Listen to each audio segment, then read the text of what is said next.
Добрый вечер, поважанае спадарства. Вы глядзіце адмысловы наўпроставы эфір Белсату. 91-й дзень вайны, 25 траўня, на гадзінніках 20 у Менску, Киеве и Вильне. И вось мы чарговы раз працягваем расказваць, што адбываецца ва ўкраіне і як гэта ўсё разумець. І бліжэйшыя 2 гадзіны з вами правядзем я, Зміцер Міцкевіч, і моя цудоўная калега Александра Шапаліна, якая у свой дзень народзінаў, прашу падкрэсліць, прыйшла на гэтую працу, каб разам з вами правесці гэтыя цудоўныя 2 гадзіны. Так што вы, калі ласачка, таксама накідайце ёй віншаванняў і лайкаў у нашыя каментары пад гэтай трансляцыяй, ёй як мінімум будзе прыемна. Ну а мы зараз давайте перайдзем да каротенькага блоку навінаў, з якога і пачнем.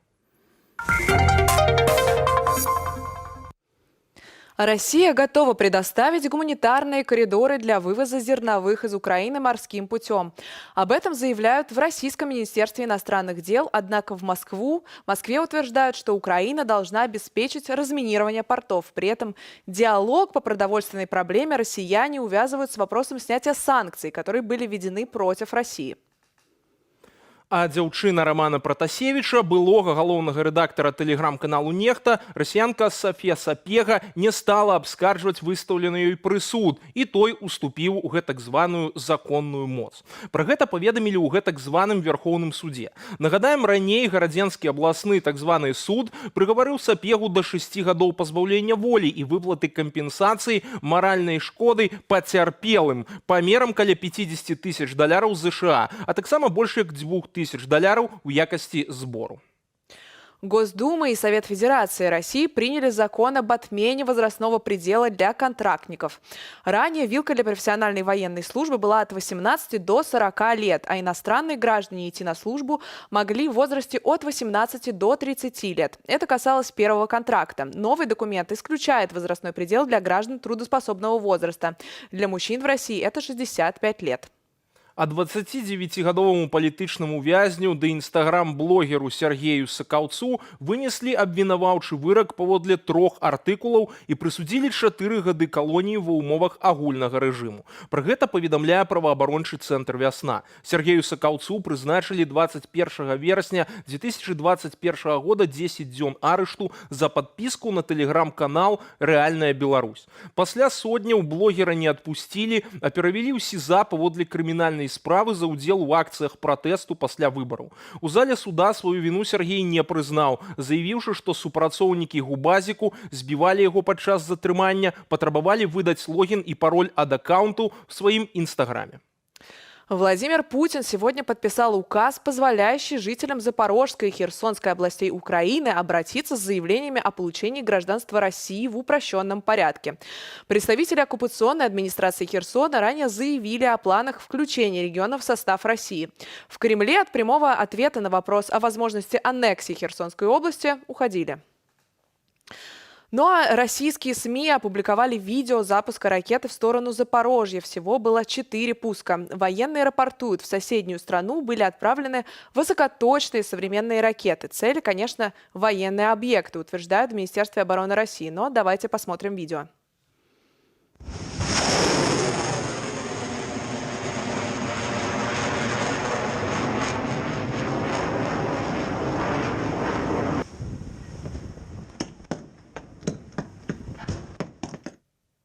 А теперь давайте посмотрим, куда, собственно, прилетели российские высокоточные ракеты.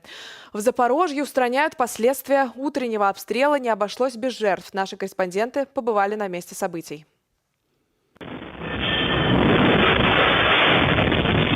Более полусотни домов пострадало от обстрела. Одна из ракет попала в торговый центр. Еще 2 прилетели на территорию завода. Одна из ракет упала в частный сектор. Владельцы квартир и домов теперь устраняют последствия атаки российских войск. Вот это мое окно на лоджии. Ну и в квартире точно так же. Сильно перепугались? Ну, подскочили, конечно. В 5 утра водитель служебного автобуса, житель Запорожья Виталий, вышел на маршрут и по дороге за пассажирами попал под обстрел. Обломками ракеты накрыло автобус. Ехал за людьми утром рано на конечную остановку. Получился взрыв, и все летело с крыши и разбило автобус. На крышу упало все. Я думал, что это с автобуса. Ну, Я остановился быстро, остановился.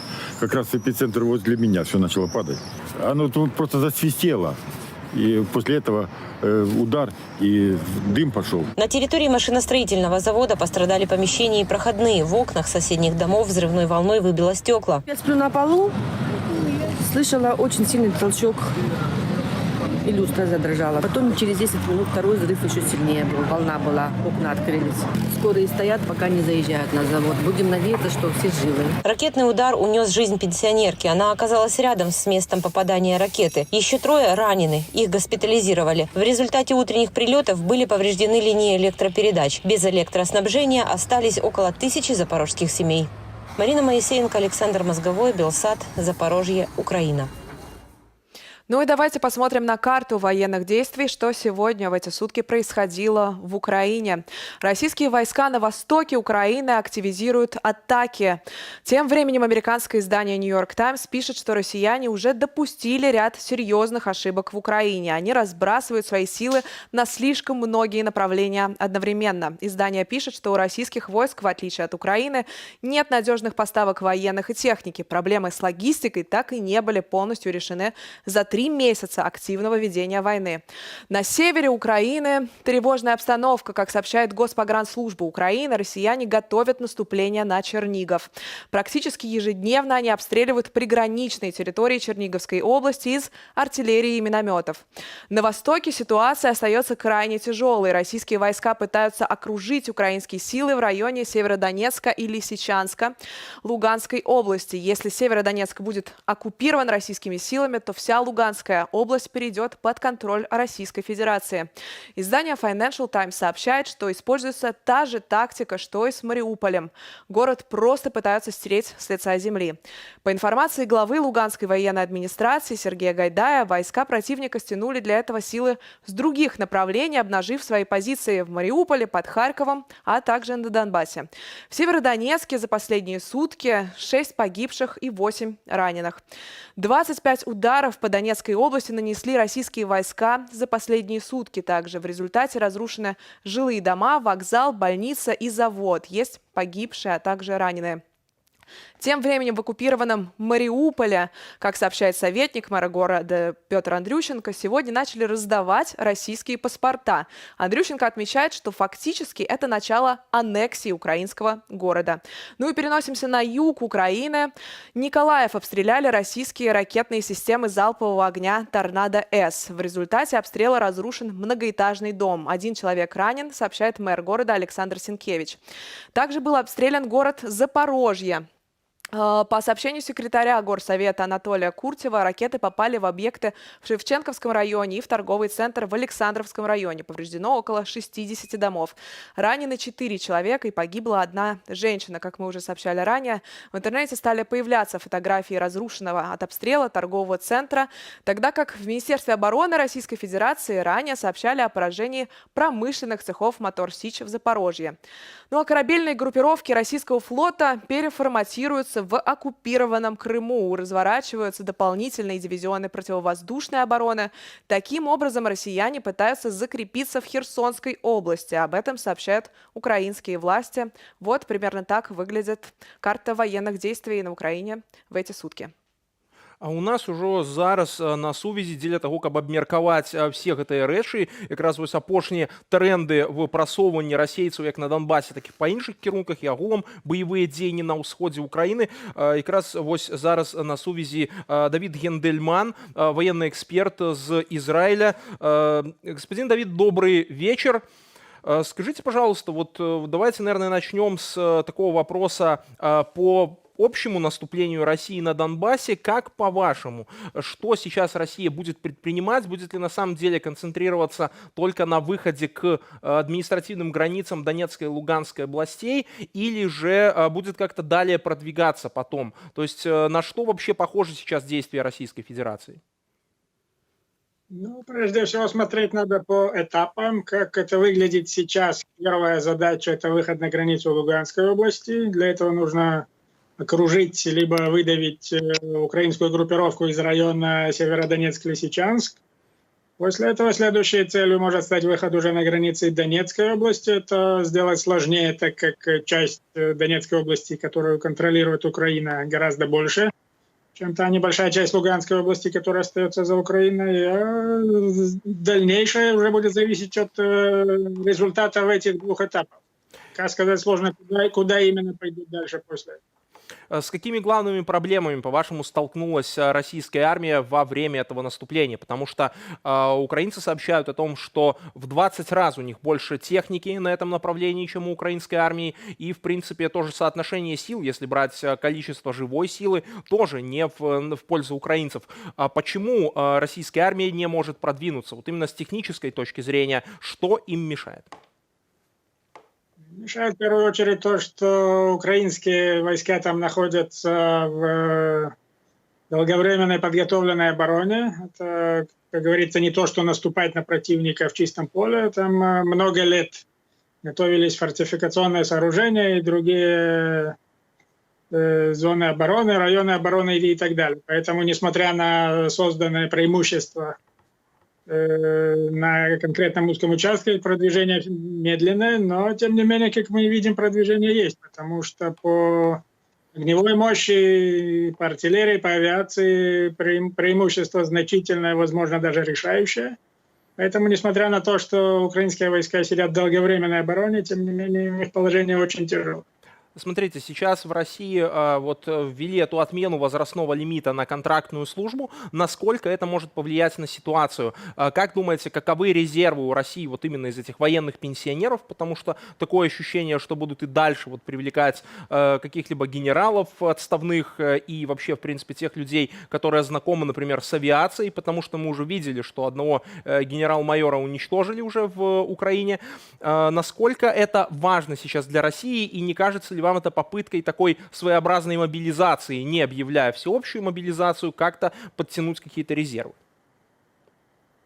Ну, разумеется, это средство расширить ту, в кавычках, скрытую мобилизацию, которая ведется с самого начала войны среди добровольцев, как через военкоматы, так и через частные военные компании, через Чечню, где можно завербоваться добровольцем напрямую и так далее. Понятно, что увеличение возрастного ценза – это тоже попытка расширить все эти структуры добровольцев. Какое-то количество это даст, еще сколько-то тысяч, ну, сказать сложно, смотря кто именно будет призван в этих рамках. Но в любом случае, само по себе это уже сигнализирует, что хотят как можно больше расширить рамки добровольцев, не объявляя мобилизацию по приказу. Пока все еще ограничивается добровольцами. По-вашему, вот вообще, как может складываться дальнейшее развитие вот этого конфликта? Хорошо, Украина решит первую задачу остановить российское наступление. Как потом может выглядеть это контрнаступление украинцев? Потому что, по сути дела, придется вот сталкиваться с той тактикой, что Россия, как в Донецке, будет защищаться живым щитом украинскими гражданами. Как тогда выбивать оккупантов из занятых украинских городов? Потому что мы много слышим о возможном освобождении Херсона, например, но как это сделать вообще физически? Возможно ли это сделать? Ну, свои методы есть, но пока можно сказать, что это пока несколько преждевременно об этом думать, потому что пока украинская армия либо обороняется, либо в некоторых направлениях отступает. Когда встанет вопрос о реальных возможностях контрнаступления, тогда уже будут решать все эти конкретные вопросы. Пока это, я думаю, еще преждевременно. Ну вот по-вашему, каким образом Украина может в принципе продвигаться здесь и какие вооружения необходимы для того, чтобы перевести конфликт в сторону продвижения вперед уже Украины, возвращения этих занятых территорий? Для серьезного контрнаступления нужно гораздо больше вооружений, чем сейчас поступает с Запада, возможно, даже на порядок больше вооружений, потому что по огневой мощи у российской армии значительное преимущество. Если с авиацией есть некоторые более серьезные вопросы, потому что в плане авиации Запад сейчас мало что может дать Украине, наземным вооружением, по той же артиллерии, бронетехнике, для того, чтобы украинская армия имела возможности серьезного контрнаступления, должны быть резко увеличены и ускорены поставки вооружений вплоть до увеличения количества на порядок.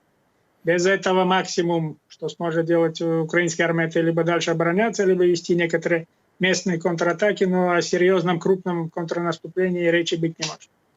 Спасибо вам большое. Надеемся, что, в принципе, получится у украинцев сделать то, что они запланировали, получится, наверное, освободить уже занятые территории, а мы с вами будем оставаться на связи и будем связываться еще. Спасибо вам большое, хорошего вам вечера, до свидания. С нами был, напомню, Давид Гендельман, военный эксперт из Израиля, и говорили мы о том, что Украине можно сделать в данной ситуации и как может выглядеть украинское контрнаступление. А уже сейчас к нашему эфиру подключается Андрей Козырев, первый министр иностранных дел Российской Федерации еще в 90-е годы. Андрей, здравствуйте. Здравствуйте. Рады вас слышать. И на самом деле вопросов к вам масса, потому что то, что сейчас происходит с Россией, в общем, наверное, беспрецедентно, во всяком случае, в новейшей истории. Если глобальный вопрос, как вам кажется, то, что Россия замыкается в себе и рвет отношения с другими странами и всячески отказывается сотрудничать с Европой, с США, к чему это ее ведет, и возможно ли из этого выруливать каким-то образом, дипломатическим путем, возможно, уже после завершения войны? Есть ли у России шансы снова быть частью мирового сообщества? Ну, чтобы ответить на все эти вопросы, я думаю, надо просто сказать, что Россия и Кремль сейчас, то есть режим кремлевский, это две разные вещи. Конечно, это просто против интересов России, и в этом я вижу преступление, то, что Россию сейчас пытаются выключить из мирового сообщества. Это происходит уже давно и постепенно, но сейчас это набрало какую-то немыслимую скорость, немыслимую силу, особенно вот с учетом вот этой кровавой агрессии в Украине, которую мир, естественно, не признает и отвергает, и Россия превращается в изгоя. Но для режима это, наверное, логичное поведение, потому что этот режим несовместим с окружающим миром, и в особенности, конечно, с тем миром, который окружает Россию на Западе, то есть Европой. А это те самые страны, с которыми России было бы важно, в интересах России находиться в самых лучших отношениях, потому что именно такова культура европейская России, и именно с этими странами можно вести и торговые, и экономические, и финансовые отношения, как мы хотели, и открывали для этого все двери, потому что это значит модернизация и будущее развитие России. Но для режима это как мяч острый, понимаете, это совершенно противоположные интересы режима, потому что открытая политика по отношению к Европе, которая демократическая, Европа, более или менее, но все равно это демократические страны, это союз демократических стран. Для них это смерти подобно, потому что тогда всем становится совершенно ясно, что король-то голый. То есть они больше всего боятся, что россияне скажут: позвольте, а почему мы так не живем, как живут наши братья, можно сказать, по культуре.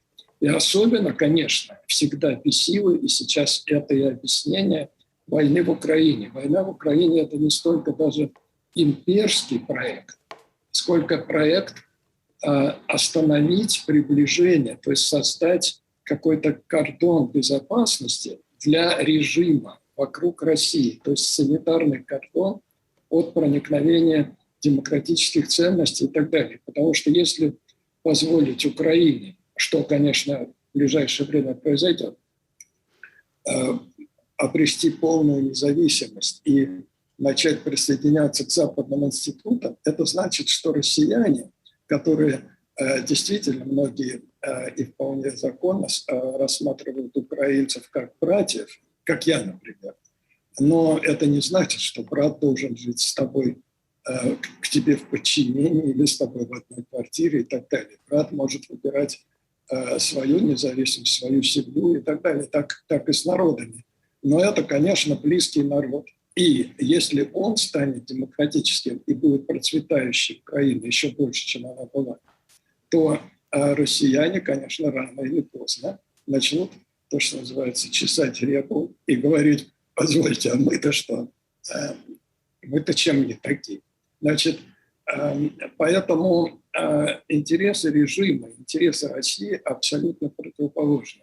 И то, что для России это чудовищно выкрутиться из окружающего мира, особенно из цивилизованного, из демократического мира, то для режима это просто подушка безопасности, это тот кислород, которым этот режим дышит. Андрей, на самом деле вот вся эта война и вообще основной дискурс, наверное, на российском государственном телевидении — это такой дискурс о том, что все хотят Россию уничтожить, что вокруг России огромное количество угроз, буквально повсюду, со всех сторон. Все хотят то на Россию напасть, и, в общем, всем невыгодно, чтобы она была процветающей, богатой и так далее. Но, как мы знаем, не все то угроза, что в качестве угрозы маркируется или декларируется в качестве угрозы.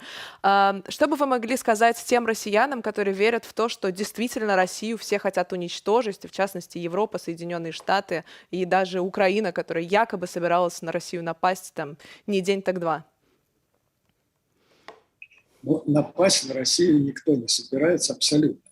И сейчас, даже несмотря на войну, и Украина не собирается переходить границу России. Украина хочет только освободить свои территории, которые ей принадлежат по международному праву и на которых они жили, в общем, очень неплохо до сих пор, и собирались жить еще лучше, вступив в Европейский Союз, НАТО постепенно и так далее. Но опять-таки ответ только один. Да, для Кремля все это угроза, для России нет. Но Кремль, конечно, вот я говорю, я живу на Западе долгое время уже, и вообще путешествую много, и раньше путешествовал, и министром был, и дипломатом был в разных странах. Я нигде, никогда, ни в советское время, ни в постсоветское время не встречался с русофобом. Я не видел русофобов. Я вот знаю, да, я вижу, даже вот в Америке, что есть, например, антисемиты. Они иногда проводят демонстрации, ну, это малочисленно, это какие-то сумасшедшие и так далее, но все равно они есть. Есть даже неофашисты, и они есть практически в любой стране. Это как какая-то болезнь, что ли, есть больные люди. Но они есть. Но русофобов я никогда не видел вообще. Я никогда не сталкивался ни в своей жизни, нигде. Никто никогда мне не говорил: о, ты русский, там, это ужасно. Наоборот, мне всегда говорили: о, русский, но это замечательно, там, Гагарин, мне там вспоминают обычно. Андрей, скажите, пожалуйста, вот тут еще такой вопрос. Это вот русофобия, это Кремля. То, что они пытаются русским людям, россиянам сказать, что нас все ненавидят. С какой стати? Вот это и есть русофобия. Люди, которые верят, что их ненавидят, это и есть русофобия. Андрей, скажите, пожалуйста, вот вы обращались к российским дипломатам, чтобы они высказывали свой протест еще 3 месяца назад. Вот сейчас появился господин Бондарев, который уволился. И у меня тут сразу несколько вопросов. Почему, во-первых, только сейчас, и почему только один Бондарев это публично сделал? Но он говорил о том, что были люди, которые не публично уволились. Это первое. И, во-вторых, кто вообще тогда задает повестку дня российскому МИДу? Кого они слушают? То есть они сами вольны генерировать вот эти свои месседжи? Или у них есть методичка какая-то, по которой они сейчас работают? Как это выглядит? Нет, абсолютно никогда, ни сейчас, никогда. Дипломаты не могут работать сами, просто говорить то, что им приходит в голову. Они могут как-то пытаться смоделировать то, что они говорят, говорить умнее, говорить глупее, но вот вы сейчас показываете, можно говорить по-хамски. Это все можно, но то, что называется месседж, то есть основное послание, основная идея того, что дипломат говорит, это, ну, извините, как попугай. Я сам был дипломатом, и ты говоришь то, что тебе говорит Москва. Ну, когда я был министром, я в значительной степени имел возможность влиять на то, что говорила Москва другим дипломатам, и я сам говорил. Но все равно дипломат говорит то, что говорит правительство или хочет сказать правительство. Это неизбежная ситуация. Так же, как, военные, они выполняют приказ. Можно выполнять зверски, можно выполнять кроваво, можно выполнять менее зверски, соблюдая какие-то правила, там, Женевскую конвенцию, чего сейчас российские войска не соблюдают. Но в любом случае это выполнение приказа. Поэтому, это не значит, что ты должен беспрерывно, и особенно вот в таких условиях, как сейчас, выполнять преступные приказы. Дипломаты, как и военные, должны защищать все-таки в основном интересы своей страны, а не режима. И если режим окончательно порвал с интересами страны и проводит преступную политику, вот тогда я и обратился к российским дипломатам с призывом уйти в отставку. Они не могут говорить не то, что говорит Кремль, но они могут не говорить это, уйдя в отставку, то есть не участвуя в этом преступлений. Вот господин Бондарев поступил еще лучше. Он не только отказался, может быть, поздно, но лучше поздно, чем никогда, но он и сделал заявление, с которым я полностью согласен, например, и он действительно объяснил, почему и так далее. Да, и он имеет на это полное право, он никакой не предатель. Когда они говорят, что он там перешел на другую сторону, нет, он перешел на сторону России, потому что то, что он говорит, это правда, это преступление, вот эта война, это преступление против России, конечно, против Украины. И вот тут такой вопрос. Российская дипломатия, на самом деле, вот я уверен, что до начала этой крупномасштабной войны против Украины, в принципе, показывала свои, можно сказать, лучшие качества. Потому что, на самом деле, с 2007 года российская дипломатическая школа последовательно обувала всех очень, очень здорово. То есть я думаю, что продолжила бы обувать. Потому что то, что мы видели и Грузия, и Крым, и все остальное, как это было воспринято, как это было подано, это все работало. Кто эту систему сломал?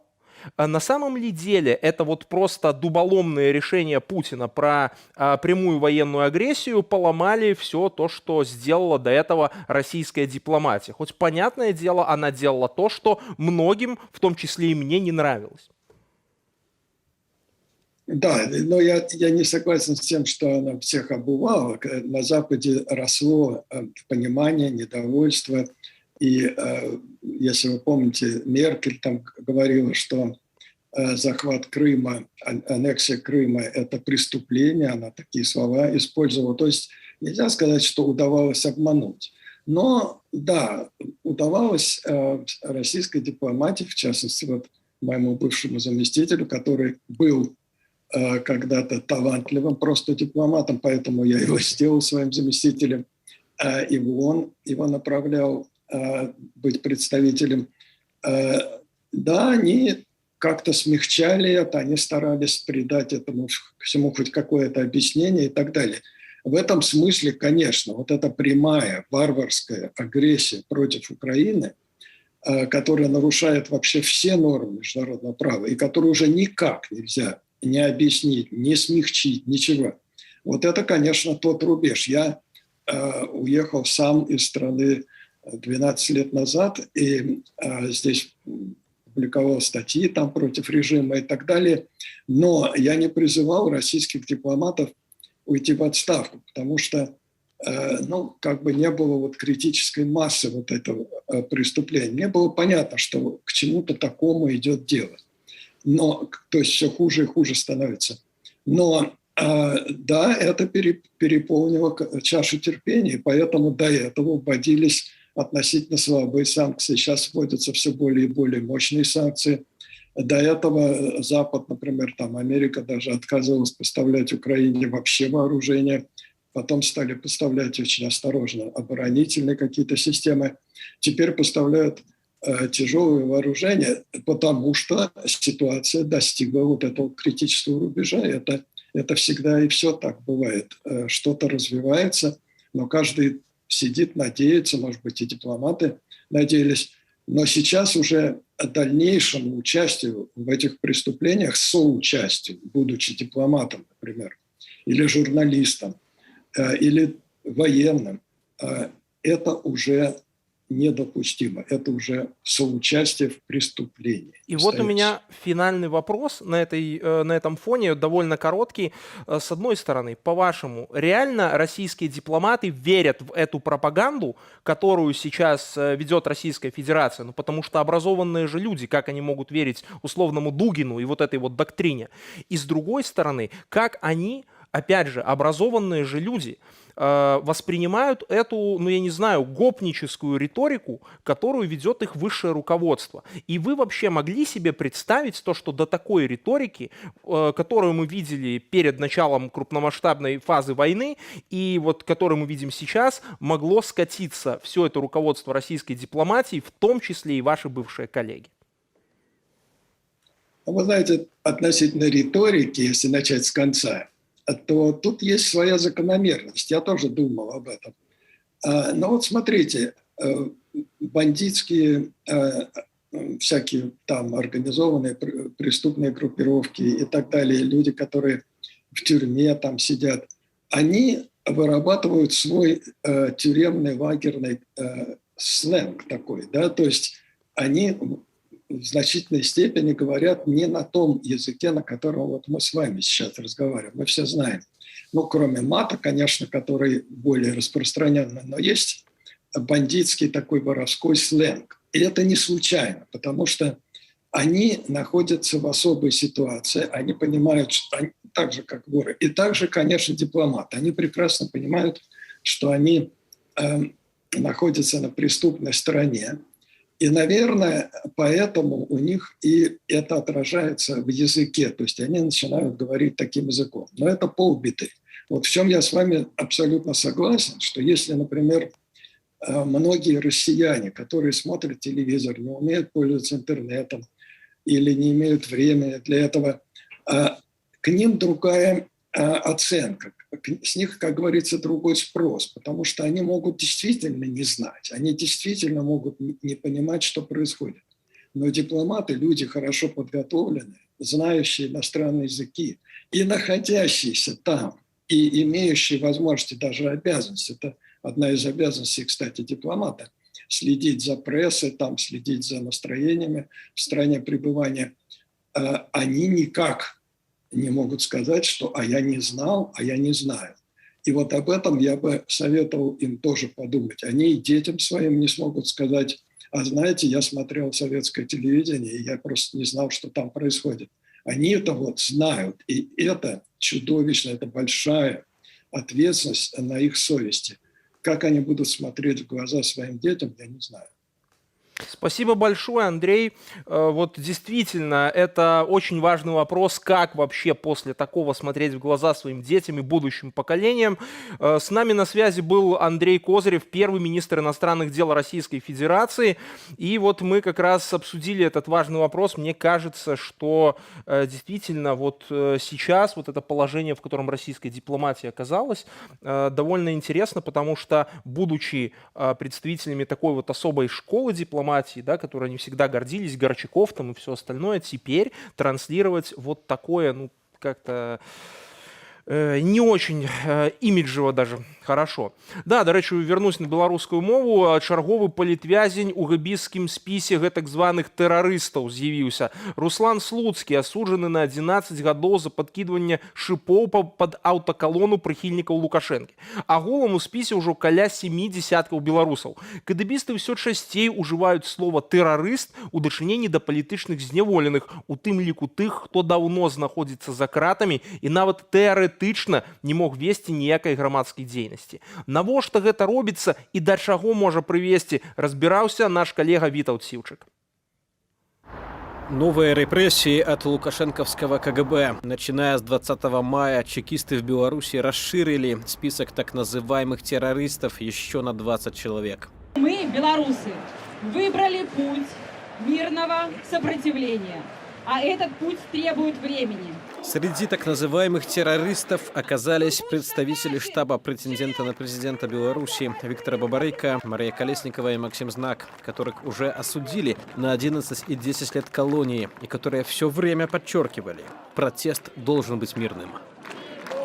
Я удзельнічаў сам у мірнай акцыі. Мне заўсёды радасна бачыць столькі натхнёных людзей, столькі усмешак, столькі прыгожых твараў. В список добавили Антонину Коновалову, доверенное лицо Светланы Тихановской, которую КГБ назвала террористкой еще год назад, а также соратник политика Николая Статкевича Сергей Спарыш, осужденный якобы за причастность до телеграм-канала «Армия с народом» и арестованный еще до августа 2020-го.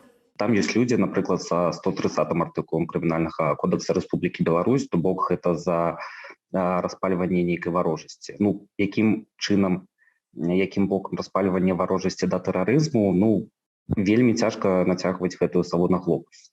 Терроризм – это то, что ассоциируется со смертной казнью. Неделю назад Лукашенко официально разрешил убивать людей за, цитата, «покушение на терроризм». Все это не более не менее, как попытка запугать белорусов, говорит ранее включенный в так называемый список террористов Павел Латушко.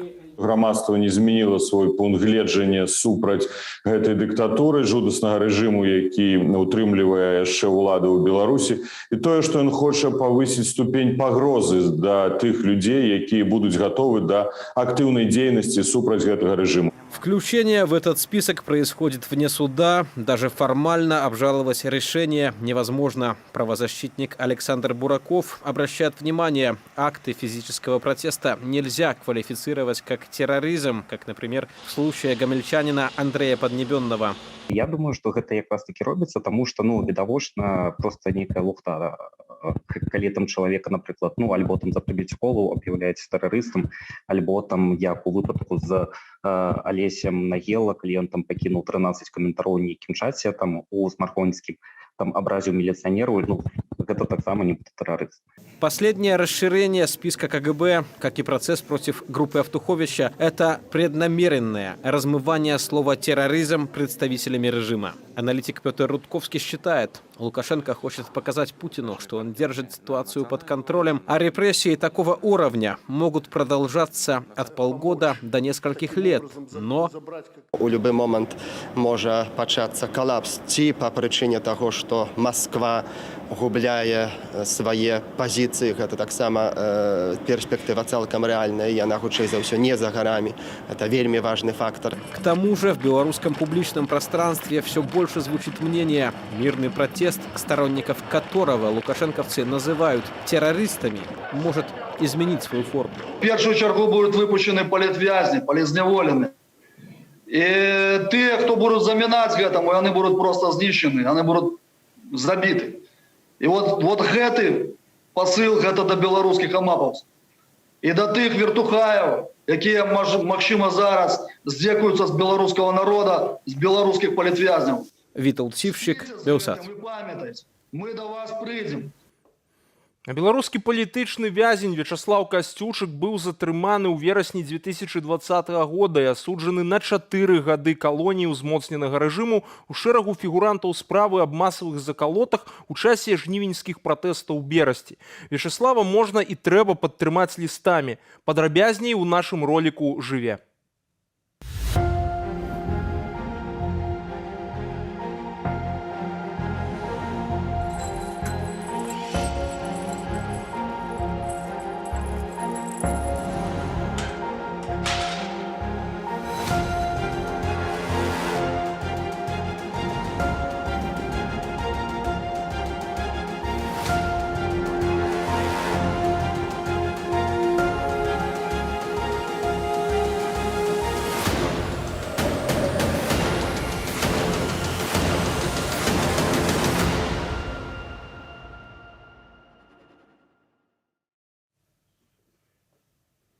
И переходим к новостям из России. Владимир Путин и министр обороны Сергей Шойгу навестили в одном из московских госпиталей российских военнослужащих, раненых в Украине.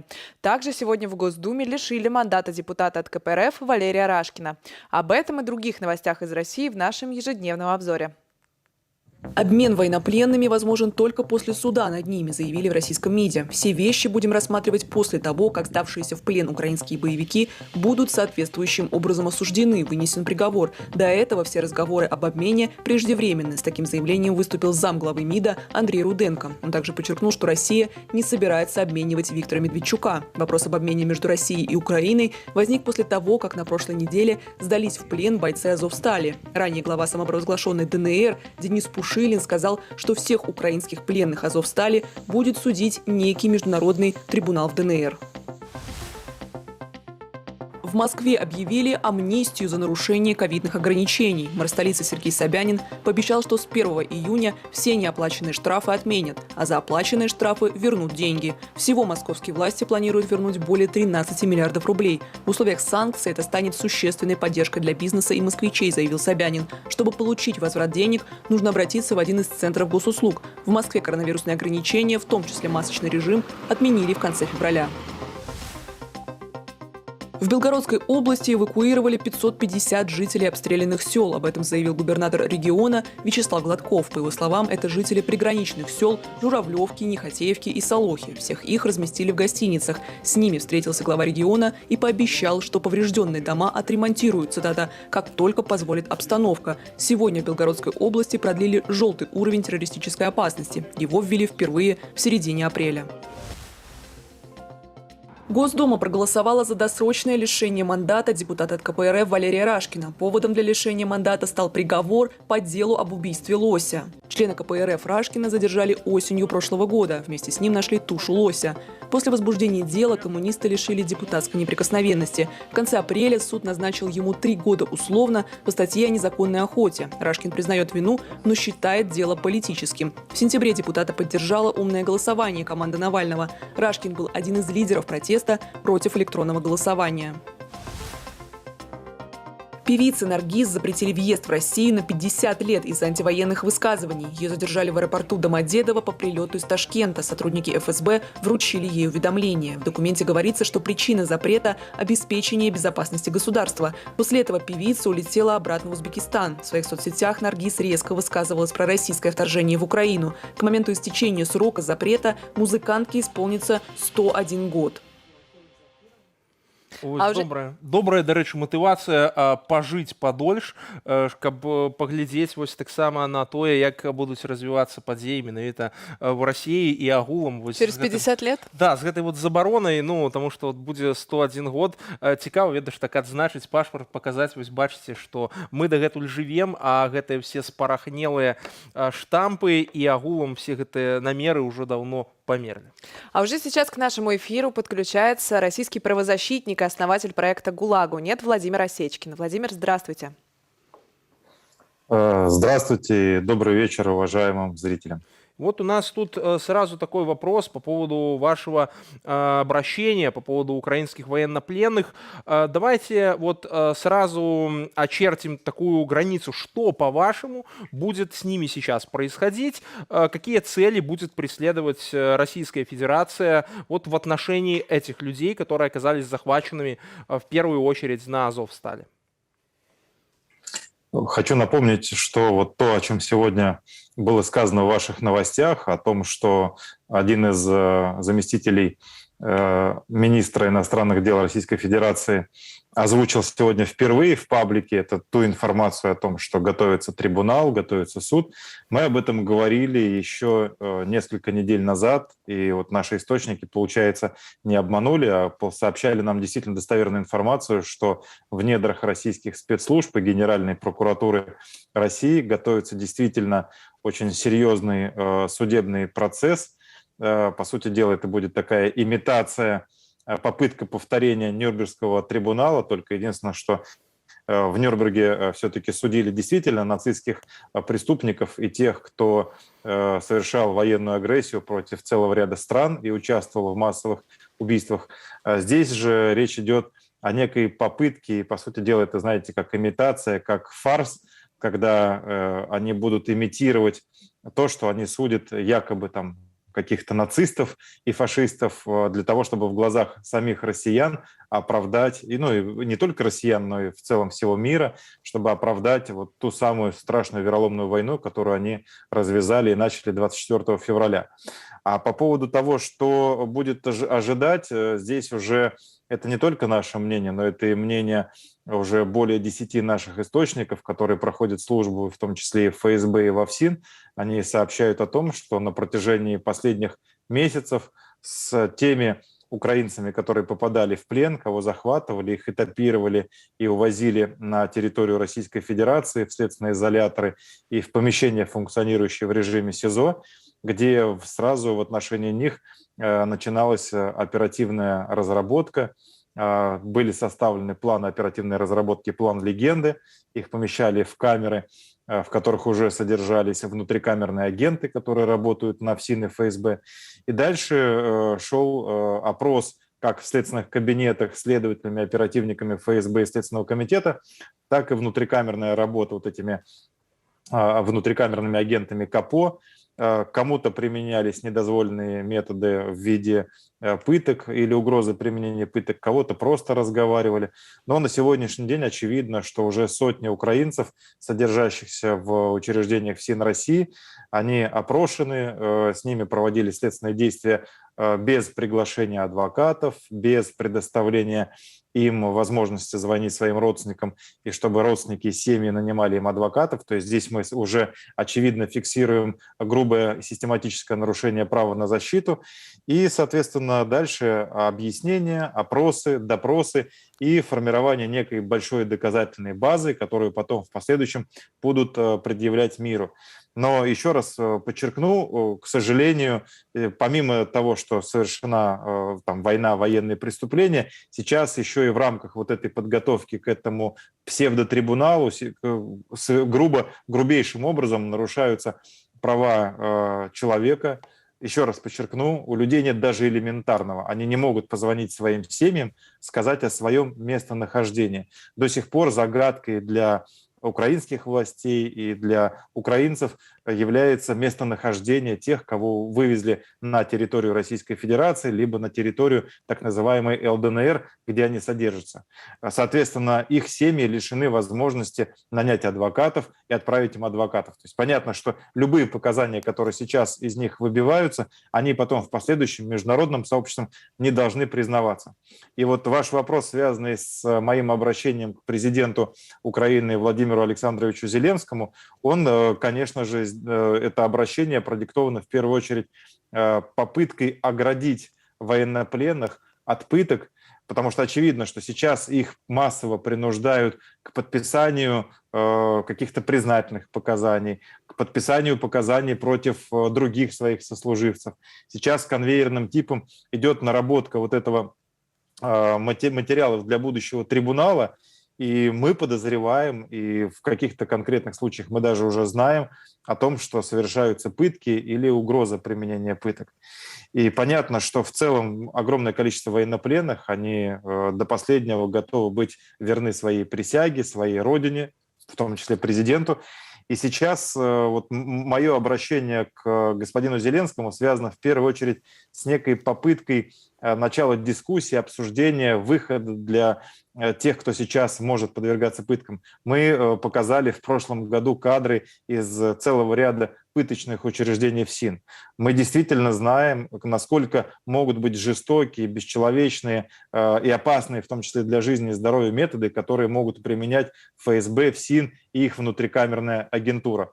И то, что я обратился к президенту, здесь...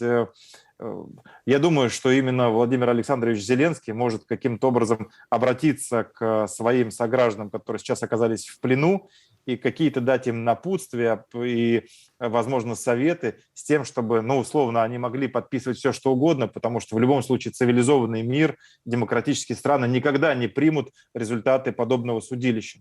И, возможно, в какой-то части сейчас вот те, кого могут подвергать пыткам, либо уже подвергают пыткам, если они услышат слова президента своей страны о том, что, ребята, держитесь, мы понимаем, что вы военнопленные, мы понимаем, что наверняка вас подвергают бесчеловечному обращению, поэтому условно, действуйте так, как посчитаете нужными в этой обстановке. И если от вас вот эти капо-разработчики, либо вот эти вот действительно фашисты в форме ФСБ и ФСИН требуют каких-то подписей, но подписывайте что угодно, потому что веры этому не будет, но главное, сохраните себя, чтобы со временем вы оказались дома со своими семьями.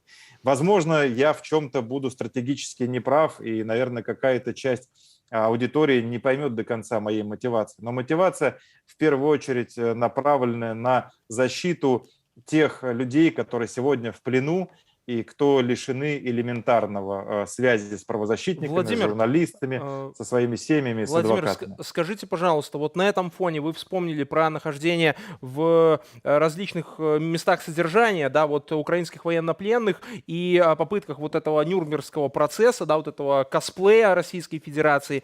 А как к военнопленным, может быть, у вас есть информация, к украинским военнопленным относится российский тюремный контингент?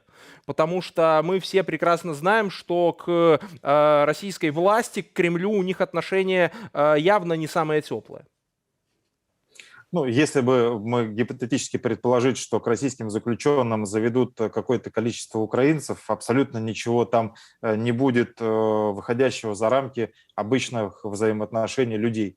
В тюрьме нет национальности. Вот по тем устоям, по тем внутренним законам, по которым живут российские тюрьмы, вот эти неписанные правила, конечно же, нет никакой национальности, и все люди, которые находятся в застенках, как правило, в основном стараются все-таки быть солидарны друг к другу, поддерживать друг друга, но и без этого и раньше огромное количество украинцев содержалось в российских тюрьмах, и я непосредственно контактировал вот последние годы, в том числе там и с консулами, которые ездят и посещают украинских заключенных, и с родственниками украинских заключенных. Никаких проблем, никакого там острого вопроса между россиянами и украинцами никогда не было. Именно поэтому для нас шокирующим была сама новость 24 февраля о начале войны, потому что ничто не предвещало этого.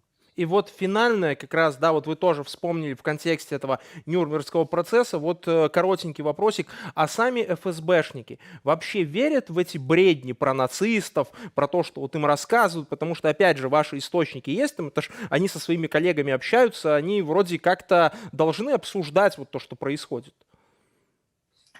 Нет, никто не верит, конечно же. В целом все понимают, что наверху это взбесившийся диктатор и его ближайшее окружение. И в целом сейчас как раз внутри системы назревает огромное недовольство, потому что самое страшное, что произошло именно для Путина вот с 24 февраля, он утратил опору и поддержку внутри своей собственной системы. Люди понимают внутри системы, что так дальше нельзя. И вопрос лишь в том, когда будет найдено это решение, и когда вот те люди, которые находятся внутри системы, объединятся для того, чтобы изменить ситуацию изнутри. Вот. А что касается причин, вот почему Путин и его ближайшее окружение запланировали вот подобный создать некий трибунал, они прекрасно понимают, что они совершили преступление против человечества и человечности внутри России в пыточных конвейерах, которые теперь разоблачены и в ООН, и в Европарламенте, и в Европейском комитете по предотвращению пыток. Мы предоставили жесткие диски с стопроцентными доказательствами этого. И с 24 февраля весь мир видел и видит и наблюдает за этими военными преступлениями, преступлениями против человечества и человечности, которые, к сожалению, совершила российская армия на территории Украины. И они прекрасно понимают, что впереди действительно будет большой международный трибунал, где будут расследованы и будут осуждены те, кто выполняли преступные приказы, и, конечно, те, кто отдавали эти преступные приказы. И сроков давности для этих преступлений нет. И именно в пику тому, что постепенно делает международное сообщество, они хотят на перегонки перебить вот эту повестку Международного трибунала против российского режима тем, что они сейчас будут делать или на территории ЛДНР, о чем сказал на днях вот этот МММщик Пушилин, либо, возможно, какая-то часть этого процесса будет все-таки проходить в Москве. Спасибо большое, Владимир. Вот действительно будем надеяться на то, что предстанут все военные преступники настоящие перед настоящим трибуналом и ответят за все то, что они сделали. И вот с нами был Владимир Осечкин, основатель проекта gulagu.net. Мы говорили как раз о ситуации с украинскими военнопленными на территории Российской Федерации.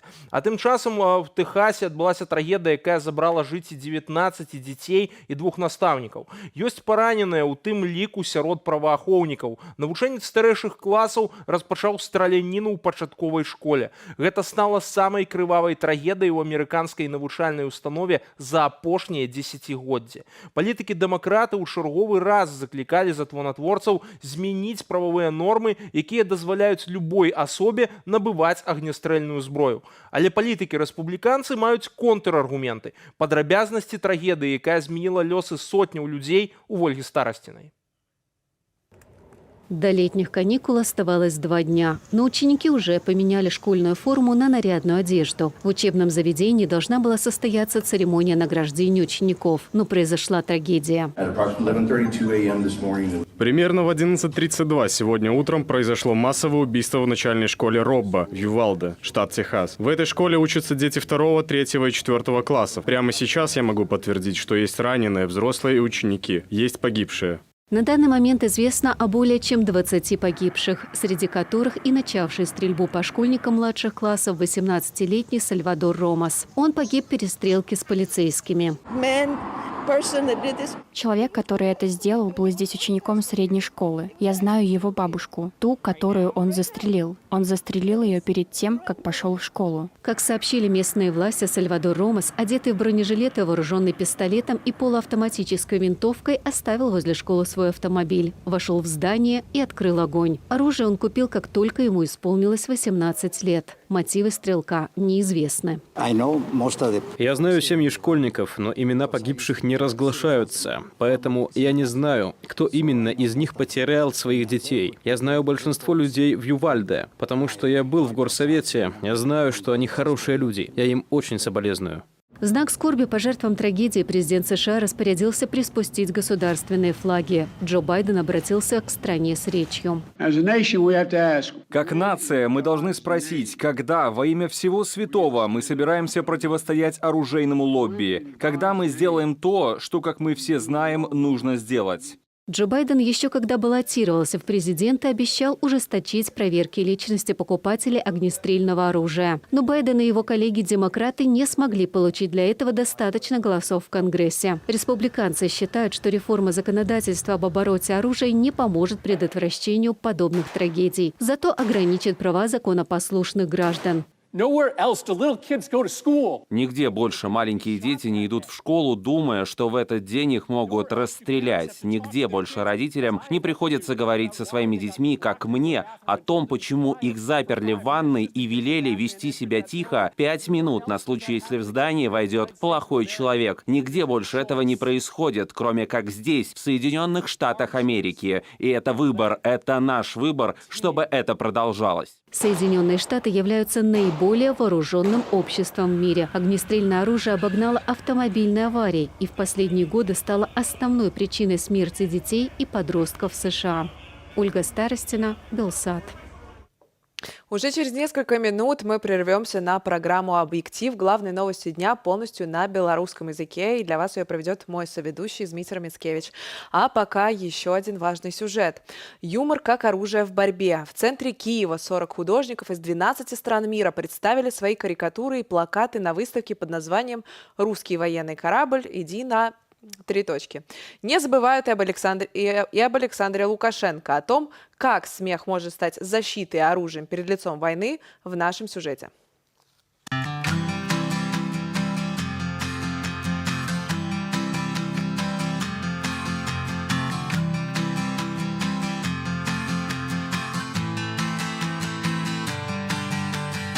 Без гумору війну неможливо виграти. Без юмора войну невозможно выиграть. Скажу больше, без юмора на войне невозможно выжить. Потому что в первую очередь я вам скажу, я сейчас с вами здесь разговариваю только потому, что мое здоровье осталось еще в начале войны в 2014 году. Поэтому я вам скажу как человек, который был в том, что сейчас происходит на всей территории Украины. И тогда мы были под Луганском. Так вот, война — это в первую очередь удар по психике. И если не иметь чувство юмора, психика ломается. А вот как раз через шутки, через приколы, через разрушение страха, вот как раз через это человеческая психика может спасаться от такого ненормального явления, как война, и ты выживешь. Я вважаю, що це природній механізм. Я думаю, это природный механизм по защите людей от тех психических и физических нагрузок, которые мы сейчас переживаем. Юмор, он по-настоящему спасает. Планируют ехать по Украине. Это Чернигов, Львов и еще другие города, которые безопасны. После у них европейские страны. Ну и вот Антарктида, мы слышали, неожиданно такое новая туристическая дестинация. Да? Ну вот такие планы у авторов этой выставки. Это неоцененная справа. Это неоценимое дело, на самом деле. Эта выставка, она важна как Украине, но еще больше она важна за ее границами на территориях наших стран-партнеров, стран-друзей, чтобы жители этих стран воспринимали Россию не со страхом, как что-то величественное, знаете, для того, чтобы это величие перестало таким быть. Оно должно быть комедийным. Я считаю, что это часть нашего оружия. Мало того, что юмор для Украины – это часть менталитета. Это способ выживания на войне, это способ сохранения психического здоровья. И это часть оружия, потому что, понимаете, война – это не спринт, это марафон. Поэтому там нужно набирать темп, нужно его держать, а вот юмор – это способ держать этот темп и победный темп. Мы говорим, что мы зараз посмехаемся, да? Мы говорим о том, что сейчас мы смеемся, и соль уже не та, и все не то. Но это сегодня саркастический смех. И я по-настоящему верю, что мы соберемся на нашем Черноморском побережье и будем смеяться громко, чтобы наш смех парил от того, что мы видим один одного, что мы остались живыми, что мы можем дарить свои усмешки один одному, говорить про нашу Украину, про Николаев, про Одессу, про Херсон, про наш Крым. И я думаю, что мы в первую очередь сделаем пресс-тур в наш туристический Крым, и тогда уже будет настоящий смех.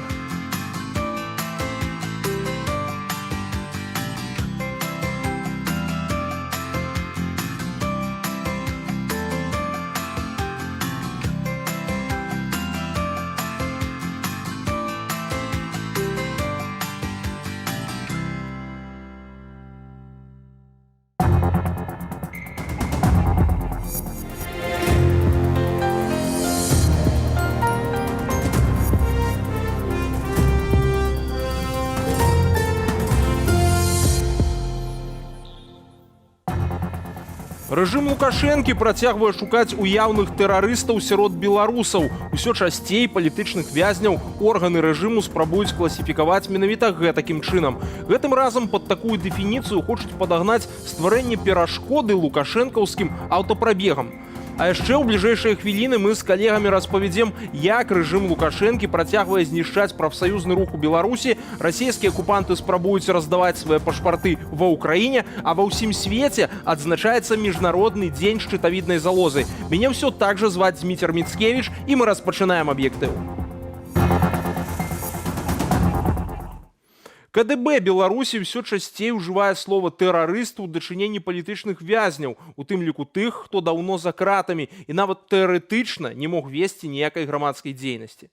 Чарговы палітзняволены ў спісе гэтак званых тэрарыстаў Руслан Слуцкі, асуджаны на 11 гадоў за падкідванне шыпоў пад аўтакалону прыхільнікаў Лукашэнкі. Вітаў Ціўчык працягне тэму. Новыя рэпрэсіі ад КДБ. Пачынаючы з 20 траўня і да сёння лукашэнкаўскія чэкісты пашырылі спіс гэтак званых тэрарыстаў яшчэ на 20 чалавек. Мы, белорусы, выбрали путь мирного сопротивления, а этот путь требует времени. Сярод так званых тэрарыстаў апынуліся прадстаўнікі штабу Віктара Бабарыкі, Марыя Калеснікава і Максім Знак, якія ўжо асуджаныя на 11 і 10 гадоў зняволення. Ды ўвесь час падкрэслівалі, пратэст павінен быць мірны. Я удзельнічаў сам у мірнай акцыі. Мне заўсёды радасна бачыць столькі натхнёных людзей, столькі усмешак, столькі прыгожых твараў. У спісе Антаніна Канавалова, давераная асоба Святланы Ціхановскай, якую КДБ назваў тэрарысткай яшчэ летась, і паплечнік Міколы Статкевіча Сергей Спарыш, асуджаны нібыта за датычнасць да тэлеграм-каналу «Армія з народам» і схоплены яшчэ да жніўня 2020-го.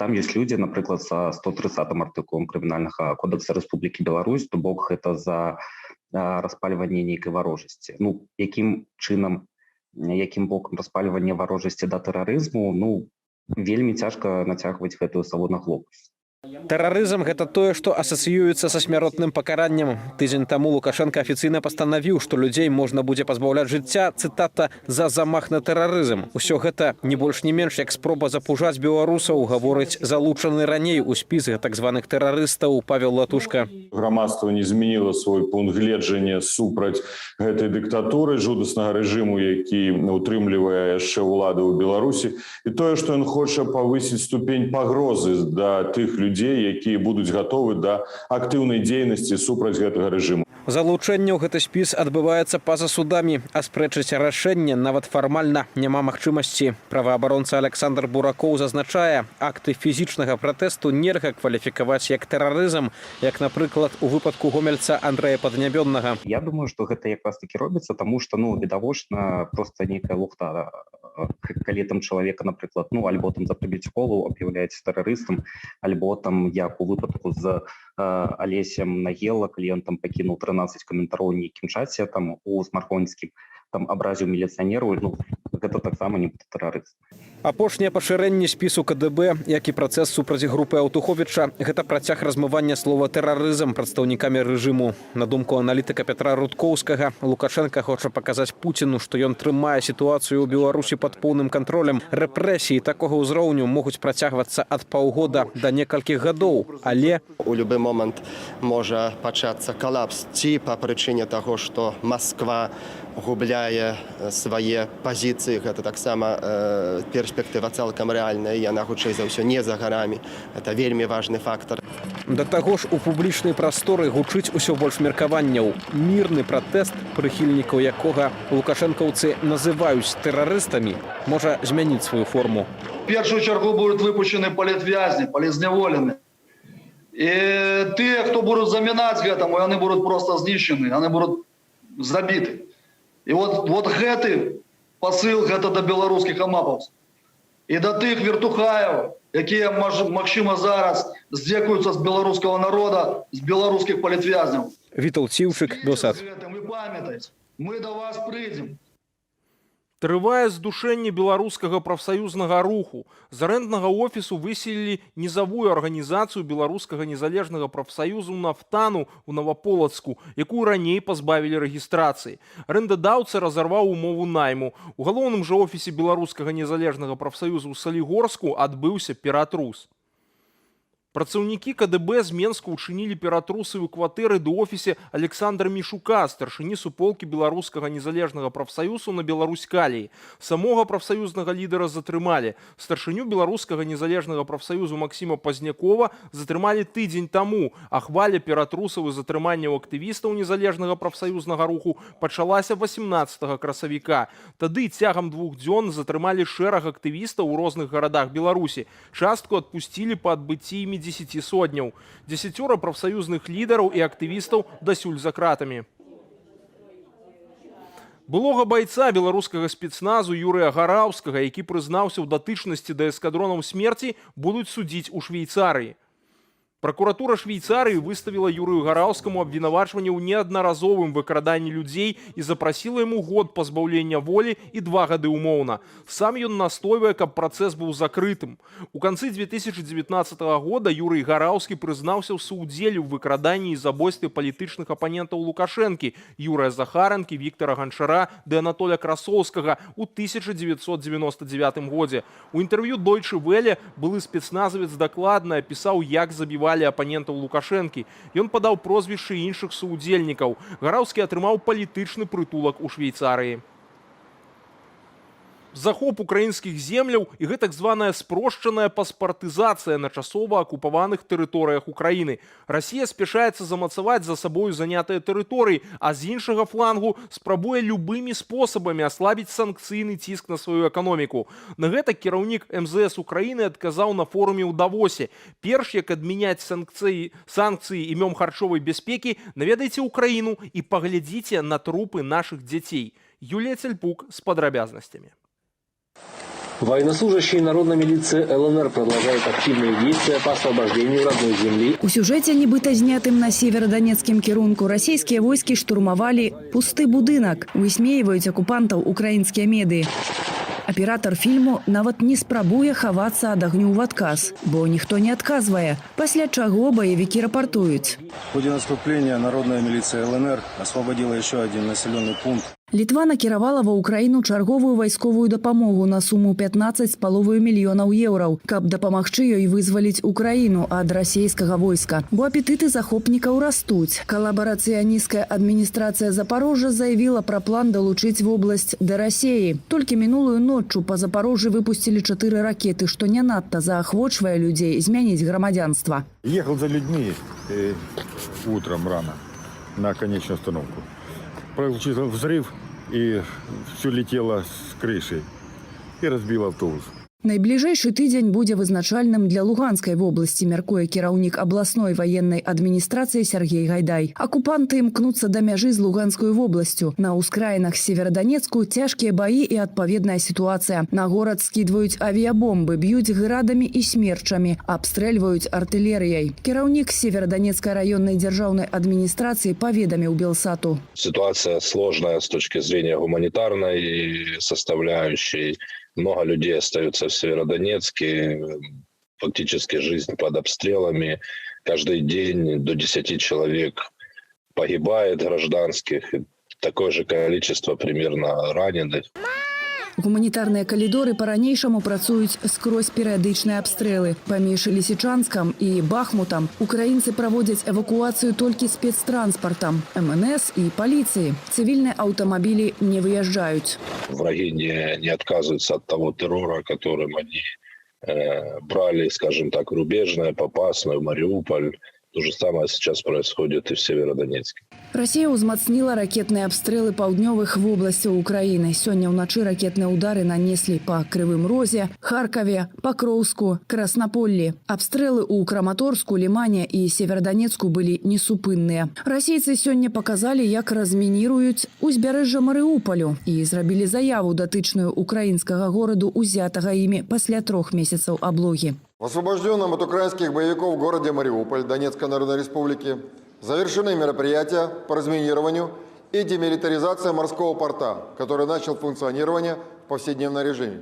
Расія пачала гандаль узятымі ў палон караблямі. Прапанавала гуманітарны калідор для украінскіх судоў, якія перавозяць харчы ў абмен на скасаванне некаторых санкцыяў захаду. Дзярждума, у сваю чаргу, пачынае аналізаваць дакументы, звязаныя з сыходам шэрагу бізнес-партнёраў з яе рынку, у выніку чаго яна таксама адмовіцца ад шэрагу пагадненняў. Элементы торговых блокад, которые введены против нашей страны, вот эти нелегитимные санкции, они противоречат принципам ВТО и, соответственно, закрытие рынков для товаров из Российской Федерации. Это тоже прямое противоречие принципам ВТО. Москва и Менск, называныя агрэсарамі, намагаюцца схіліць краіны ААН да скасавання часткі санкцыяў дзеля змагання з голадам у трэціх краінах. На эканамічным форуме ў Давосе кіраўнік украінскага МЗС прапанаваў: Я хочу, каб кожны палітык, незалежна ад статусу ў міжнародных адносінах ці краіны, якую прадстаўляе, перш чым казаць пра тое, што санкцыі трэба зняць дзеля выратавання дзяцей ад голаду недзе ў свеце, прыехаў ва ўкраіну, каб убачыў трупы украінскіх дзяцей, паразмаўляў з бацькамі, чые дзеці былі згвалтаваныя расійскімі салдатамі. Москва ж не думае адступацца ад свайго плану. Путін выдаў указ аб спрошчаным наданні расійскага грамадзянства жыхарам часткова акупаваных Херсонскай і Запорожскай вобласцяў. Раней такую ж палітыку праводзілі ў самаабвешчаных ЛДНР і для нарадзінцаў Крыму, якія пакінулі паўвостраў да яго анексіі Расіяй. Юлія Цельпук, Белсат. Ва ўкраіне тым часам канфіскавалі тэхніку беларускіх прадпрыемстваў на 7 мільёнаў даляраў. Пракуратура Кіева перадала Нацыянальнаму агенцтву па пошуку і кіраванні актывамі, атрыманымі ад карупцыйных і іншых злачынстваў, 60 адзінак беларускай тэхнікі. Подольская окружная прокуратура ажыццяўляе дасудовае расследаванне крымінальнай справы за фактаў магчымага прысваення дзяржаўных сродкаў, якія вылучаліся на рамонт дарог на тэрыторыі Кіева, Жытомірскай і Мікалаеўскай вобласці. На тэрыторыі Кіева працуюць 3 беларускіх прадпрыемства. Яны правяраюцца на датычнасць да раскрадання бюджэтных сродкаў і фінансавання дзеянняў, здзейсненых на шкоду абароназдольнасці Украіны. У межах расследавання праведзенае следчае дзеянне і усталявана, што ў прадпрыемстваў ёсць будаўнічая тэхніка. 61 рашэннем суда арыштавана і перададзена ва ўпраўленне агенцтва па пошуку і кіраванні актывамі. Раскрадання бюджетных коштів. 25 траўня – сусветны дзень шчытападобнай залозы. Сотні мільёнаў чалавек на планеце пакутуюць ад розных формаў хваробаў, звязаных з гэтым органам. Людзі вымушаныя ўсё жыццё выкарыстоўваць гарманальную тэрапію, каб падтрымліваць нармальны рытм існавання. Вайна ва ўкраіне скарэктавала рытм жыцця украінцаў, расейцаў, беларусаў, якія церпяць ад паталогіі шчытападобнай залозы. Падрабязней распавядуць мае калегі. Адразу пасля вас чакае працяг нашай студыі Белсат. Да мяне звернецца наша цудоўная Александра Шапаліна. Заставайцеся з намі, ні ў якім разе не пераключайцеся. Калі адчуваеш матылькоў у жываце, гэта коктейль гармонаў у выніку станоўчых эмоцыяў. А калі адчуваеш матылька ў горле, гэта павелічэнне шчытападобнай залозы, а значыць, няма прычыны ўцешыцца. Што такое хвароба Хасімато, а таксама дыфузны таксічны валляк, ведае жыхарка Варшавы Ірына, якая доўгія гады пакутуе ад гэтых хваробаў. Пухліна спачатку была ў сярэдзіне, але калі яе стала відаць звонку, мне стала ўсё роўна, як я выглядаю. Усе звярталі ўвагу. Пухліна была 5 сантиметраў. Каля 30% насельніцтва ў свеце схільныя да хваробаў шчытападобнай залозы. Штогадовы прырост захворванняў каля 5% папуляцыі. Самыя распаўсюджаныя хваробы – гіпертырэоз, гіпатырэоз, аўтоімунны тырэяідыт або хвароба Хасімато. Гипертиреоз – это повышение функции щитовидной железы, как бы избыточное количество гормонов она производит, а гипофункция – это понижение ее количества. И первое, и второе – это плохо, потому что страдает весь организм. А болезнь Хашимото – это хроническое воспаление щитовидной железы. Сучасная фармакалогія дазваляе асобам з паталогіяй шчытападобнай залозы весці паўнавартаснае жыццё. Важна толькі своечасова дыягнаставаць хваробу. Для гэтага трэба не ігнараваць характэрных сімптомаў, перыядычна рабіць УГД органа. Усталость, ухудшение памяти, немножко отечность под глазами, сухость кожи. Замячальная гарманальная тэрапія прапісваецца пажыццёва пацыентам з хваробаю Хасімато і гіпатырэозам. Адна таблетка з раніцы і праблема развязаная, абы не было вайны. І гэта не бабуліна прыказка. Вайна, якую Расія развязала ва ўкраіне, ударыла па расейцах, украінцах і нават беларусах, залежных ад гарманальнай тэрапіі. З аптэк у момант зніклі патрэбныя прэпараты. Здравствуйте. Эльтироксин 125-я. Дозировка есть? Тады расіяне адчулі дэфіцыт лекаў, які пачаўся ў сакавіку. У Расію медыкаменты паступалі ў асноўным за мяжы, а санкцыі прымусілі людзей набываць прэпараты ў запас. У выніку з паліцаў аптэк зніклі прэпараты з рэчывам леватараксін натрыю, эўтэракс, элтэраксін. Патрэба Расіі ў гэтых прэпаратах да 1 мільёна упаковак за месяц. Необходимо принимать. Вот у меня немножко тут осталось. Эутирокса хватит где-то до 15 апреля. Цяпер дэфіцыту гэтых лекаў ва ўкраіне няма. У Расіі гэтак жа замежныя прэпараты ўжо з'явіліся на прылаўках. Акрамя таго, там запусцілі вытворчасць свайго прэпарата. У Беларусі пакуль ёсць нямецкія лекі, аднак часам іх трэба пашукаць. Наш корэспандэнт абышоў 3 менскія аптэкі, у 2 з іх на той момант лекаў не было. Эутироксов нету. А он вообще поступает в Беларусь или как? У нас давно нет. А в городе не знаю, не подскажу. Нет эутироксов. А что делать? Надо искать. А что, может быть где-то или как? Ну, надо смотреть, спрашивать, да. Может, это поступает, по чуть-чуть дают. А почему по чуть-чуть? Ну, потому что это импортное производство. А чем заменить? Ничего этого пока нет. Эльтироксин у нас. Германия, только другой завод. Шмат якія беларусы, украінцы і расіяне маюць праблемы са шчытападобнаю залозай яшчэ і ў выніку выбуху на чарнобыльскай атамнай электрастанцыі. Тады агульная плошча радыяцыйнага забруджання ў Беларусі склала каля 46,5 тысячаў квадратных кіламетраў. Ва ўкраіне былі забруджаны 50 тысячаў квадратных кіламетраў. У Расіі ад радыеактыўнага забруджання пацярпелі 19 рэгіёнаў з насельніцтвам больш за 2,5 мільёны чалавек. В среднем заболевание раком щитовидной железы – это где-то около 7, 8, 10 человек на 100 тысяч населения. За год это получается около приблизительно в нашей стране приблизительно 2500 пациентов, которые болеют раком щитовидной железы. Рост найбольш агрэсіўных формаў раку шчытападобнай залозы рэгіструецца ва ўсім свеце, і пакуль навукоўцы ды клініцысты не могуць знайсці прычыну гэтай з'явы. Каб не прапусціць пачатку хваробы, важна перыядычна рабіць УГД шчытападобнай залозы. Юлія Лабанова, Ігор Віняўскі, Белсат.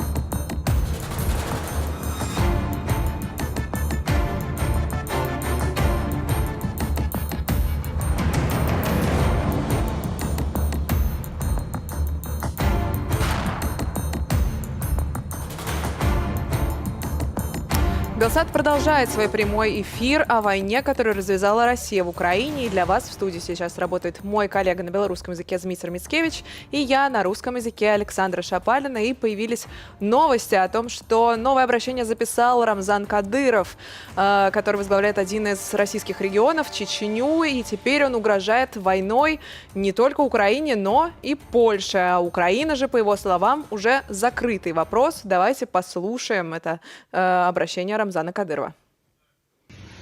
Ну, Украина — это закрытый вопрос, то мне интересно Польша, да. Польша, да, чего добивается, да. После Украины, да, если будет команда, да, мы 6 секунд, да, покажем вам, на что вы способны, да. Лучше заберите, да, свое оружие, своих наемников, да. Да, это з рубрики «Калі у вас был кепскі настрой», то можете паглядзець і адразу, мне здаецца, стане весялей пасля прагляду такіх цудоўных відэаматэрыялаў. Калі жыхары Беларусі перастануць змагацца з рэжымам Лукашэнкі, то ўсе акты супраціву будуць успрынятыя ўладамі як акты тэрору, што можа азначаць смяротнае пакаранне, лічыць палітолог і экспертка ў справе Беларусі Анна-Марыя Дынер. Яна выступила на канферэнцыі Defense 24 Day у Варшаве, прысвечанай аспектам палітыкі, бяспекі і абароны. Пад актамі супраціву яна ў тым ліку мае на ўвазе дыверсіі на чыгунцы, якія ладзілі грамадзяне Беларусі, каб перашкодзіць руху расійскай вайсковай тэхнікі ва Ўкраіну. Давайте-ка яе паслухаем.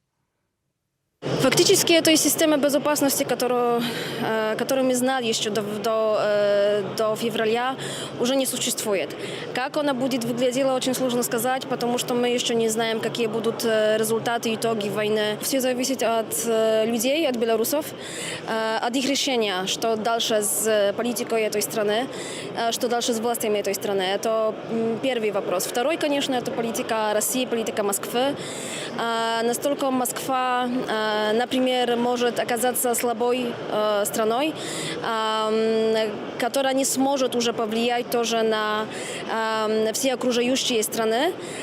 И насколько появится окно возможностей, я бы так это назвала, чтобы Беларусь просто могла выйти на независимость. Просто чтобы то, что началось во время протестов 2020 года, как бы принесло свои результаты.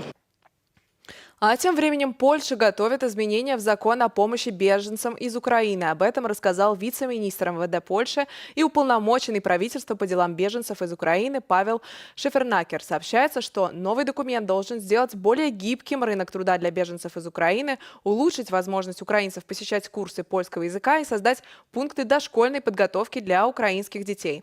Системные решения польские власти обещают подготовить до 1 июля. А вот о том, как обстоят сейчас ситуация украинцев в Польше, мы перед эфиром поговорили с Мартином Гойндой из Центра миграционных исследований Лодзинского университета.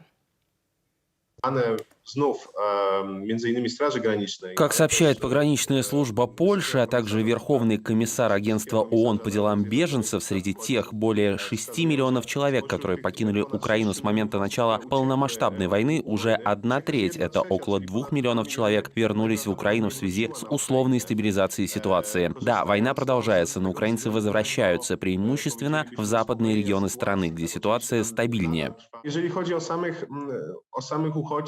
Если же говорить про беженцев, которые остаются, то стоит подчеркнуть, что они живут в состоянии полной неуверенности в завтрашнем дне. С одной стороны, мы видим, что этот конфликт, эта война в Украине затягивается, и, скорее всего, она продлится еще месяцы, а может и годы. И те, кто уехал, к примеру, в Польшу, не знают, оставаться ли им тут, ехать в другие страны или все же возвращаться домой. Мне кажется, что ключевым моментом будет окончание каникул. Я общался со многими украинцами, есть много исследований, которые подтверждают, что многие украинцы, особенно мамы, которые приехали с маленькими детьми, не хотят принимать какое-либо решение, потому что наблюдают за тем, как будут развиваться события. Если ситуация стабилизируется перед 1 сентября, перед началом учебного года, то многие захотят вернуться в Украину, чтобы дети могли продолжать образование там. Будет ли так на самом деле, мы не знаем, но сейчас многое будет зависеть от участия польского государства, ведь страна справилась с тем гуманитарным кризисом, с которым мы столкнулись. В первую очередь благодаря активной помощи обычных поляков, неправительственных организаций и муниципалитетов. Сейчас же речь идет о другом процессе. Теперь нужна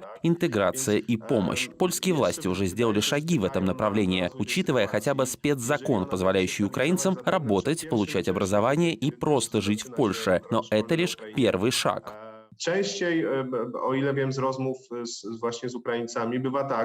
Если говорить о поиске работы, то большинство женщин, которые приехали даже с детьми в Польшу, стараются трудоустроиться. Хотя, как мне рассказывали во время интервью украинцы, чаще бабушки и дедушки, которые приехали вместе со своими детьми и внуками, ищут работу и пытаются найти возможность заработка на дальнейшее пребывание в стране. Стоит рассчитывать на то, что если война будет продолжаться, то это подтолкнет беженцев к поиску работы. У нас нет конкретных данных, но мы знаем, что есть заинтересованность среди украинцев в трудоустройстве в Польше. Более того, у многих есть опыт работы в Польше или же есть знакомые, которые работали здесь. Польский рынок труда все чаще нуждается в рабочих руках, поэтому будет возможность найти работу. А у нас в гостях прямо в студии Иван Верепаев, польский режиссер, актер и драматург российского происхождения. Иван, здравствуйте. Здрасте. На самом деле то, что сейчас происходит, мне лично видится как некоторый провал такой российской мягкой силы. То есть не смогли рассказать мировому сообществу России о том, насколько она прекрасная, глубокая, многосторонняя, привлекательная во всех отношениях страна, и пытаются заставить себя любить силой. Насколько, по-вашему, это справедливо, как вы это видите? Это странная теория, которую вы сейчас озвучили. Вы имеете в виду, что это вот вы сейчас говорите о Путине, в смысле, это они так хотят. Это ирония была, метафора. Ну, в смысле, да, что российское руководство в какой-то момент сделало ставку не на мягкую силу, не на культуру, не на развитие каких-то социальных проектов, а на развитие милитаризации. Если вы говорите «сделала ставку», имеется в виду, что она могла бы победить с помощью культуры и так далее, в смысле захватить Украину, там, Европу при помощи Чехова, Рахманинова, дружбы. Но, знаете, мне кажется, что настоящая коммуникация современная, такая интегральная, которая основана на взаимоуважении. Вообще, это просто коммуникация, то есть означает диалог. А он вообще не предполагает захвата. В смысле, я не думаю, что в любой такой, в искусстве, которое касается прекрасного или там каких-то духовных вещей, существует такой элемент, как захват как таковой. Поэтому не уверен, что Рахманинов, Чехов и Чайковский планировали, или там, Вагнер, Гёте и там Бёль планировали вместе захват чьей-то культуры. Вот я не думаю, что так. А захватывают, как вы знаете, люди, которые идут поперек культуры. Ну, они, собственно говоря, это просто какая-то политическая очень жесткая модель, система и так далее. Так что я думаю, что другого пути, как силовой, наверное, просто в том-то и дело, что они не знают, наверное. Ну, смотрите, давайте вот тут как раз поговорим. Раз уже начали про эту культурную экспансию, я, честно говоря, вот не особо планировал это обсуждать, но уже вот если начали, то давайте уже поговорим про это. Потому что, честно, я вот видел в российском кинематографе, тоже в российской поп-культуре, в российских определенных там литературе создание своеобразных образов, вот, например, соседних государств, да, и людей там. Такое своеобразное расчеловечивание. К примеру, то, что вот украинцы, они такие там прижимистые, поют они хорошо, в вышиванках ходят, но это не дает им права быть отдельной нацией. Точно так же с белорусами, да, если где-то какой-то герой белорус, то он там прижимистый, глуповатый, вот такой мини-Лукашенко, условно говоря. И вот эта экстраполяция этих стереотипов на все народы как раз таки вот в России использовалась, и российской пропагандой использовалась для вот этого самого захвата, для вот этого самого создания негативных образов тех наций и, в принципе, вот этих и национальных идей, я бы даже сказал, потому что это транслировалось не только на российскую аудиторию, но и аудиторию как в Беларуси, так и в Украине. Да, конечно, абсолютно верно, но оно не для захвата используется, как правило, в странах разных. Оно используется для такого фальшивого патриотизма внутри страны, потому что вряд ли оно внешнее захватывает, оно внутренних людей настраивает таким образом на... Ну, это то, что вы перечисляете, это вот такой называется этноцентризм, это свойственно не только России, а всем, поверьте, и у поляков, и у белорусов, везде есть герои, которые всегда лучше, чем те, которые... Ну вот сам факт того, что когда мы видим памятник любому герою, то это означает, что он как минимум там уничтожил какое-то количество человек. Иногда он бывает бандит, но если он национальный герой, то мы его всегда возвеличиваем. Это называется этноцентризм. Это общий уровень стадии развития эволюции человека, которую, к сожалению, большинство людей на планете еще не прошло. И это просто эволюционный период. А в России есть имперская болезнь, есть такой... Это болезнь, это такая серьезная... Ну, это ментальная болезнь. Можно сказать так, не болезнь, но такое мировосприятие, которое, конечно, и в культуре, и, естественно, отражается и там, не знаю, в поэзии Лермонтова, и в Пушкине. Ну, такое имперское, что вот... Или там у Достоевского, когда... там, вот да, ну, допустим, я такой человек, может быть, плохой, но Бог со мной, или там, так далее, и так далее. Это вот типично такая имперская российская штука, такая пружина, которая такой код, который там вкодированный. Мне кажется, что если вообще говорить о продолжении жизни вот российского культурного кода, то вот эту деталь россиянам придется очень серьезно из себя вытащить. Ну, просто вытащить как... Это очень вредная вещь, но если мы правда адекватные люди, ну, правда, так по-настоящему трезвые и без в смысле такого инфантильной фанаберии, то понятно, что это же вопрос, ну, это нельзя так взять и предъявить нации или человеку вот сейчас. Потому что представляете, сколько веков и так далее, сколько работы еще. То есть это большая психологическая работа. Но эволюция не работает так, что вы скажете сейчас, вот мы с вами в этой передаче, и какой человек нас посмотрит, ой, боже, я это понял. Если он это и понял, то значит, он был готов это понять. Это огромный труд. И да, Россия – это, безусловно, злобная в итоге злобная империя, которая, ну, просто вот сотворила миф сама о себе, что не означает тоже, что внутри этого есть там выдающееся, интересное, очень глубокое, и это вообще везде так.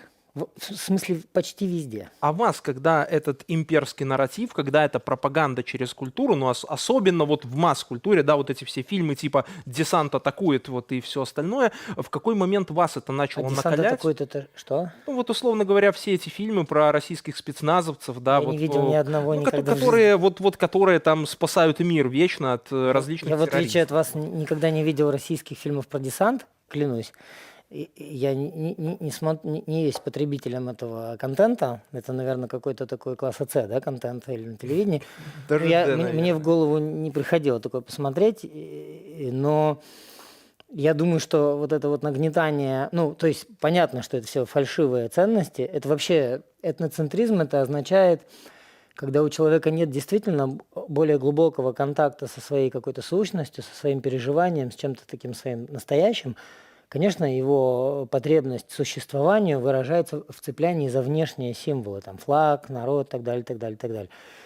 И понятно, что в России это в квадрате преувеличено, потому что власть, чтобы удерживать этот народ, использует это еще и как способ удержания власти. Это очень эффективный, легкий способ одурачивания, снижения уровня мышления, отсутствия анализа и так далее, так далее. Что мы, собственно, и наблюдаем сейчас в России. Отсюда и деградация, отсюда и невозможность образования настоящего, потому что образование предполагает широкий спектр взгляда, перспектив и так далее.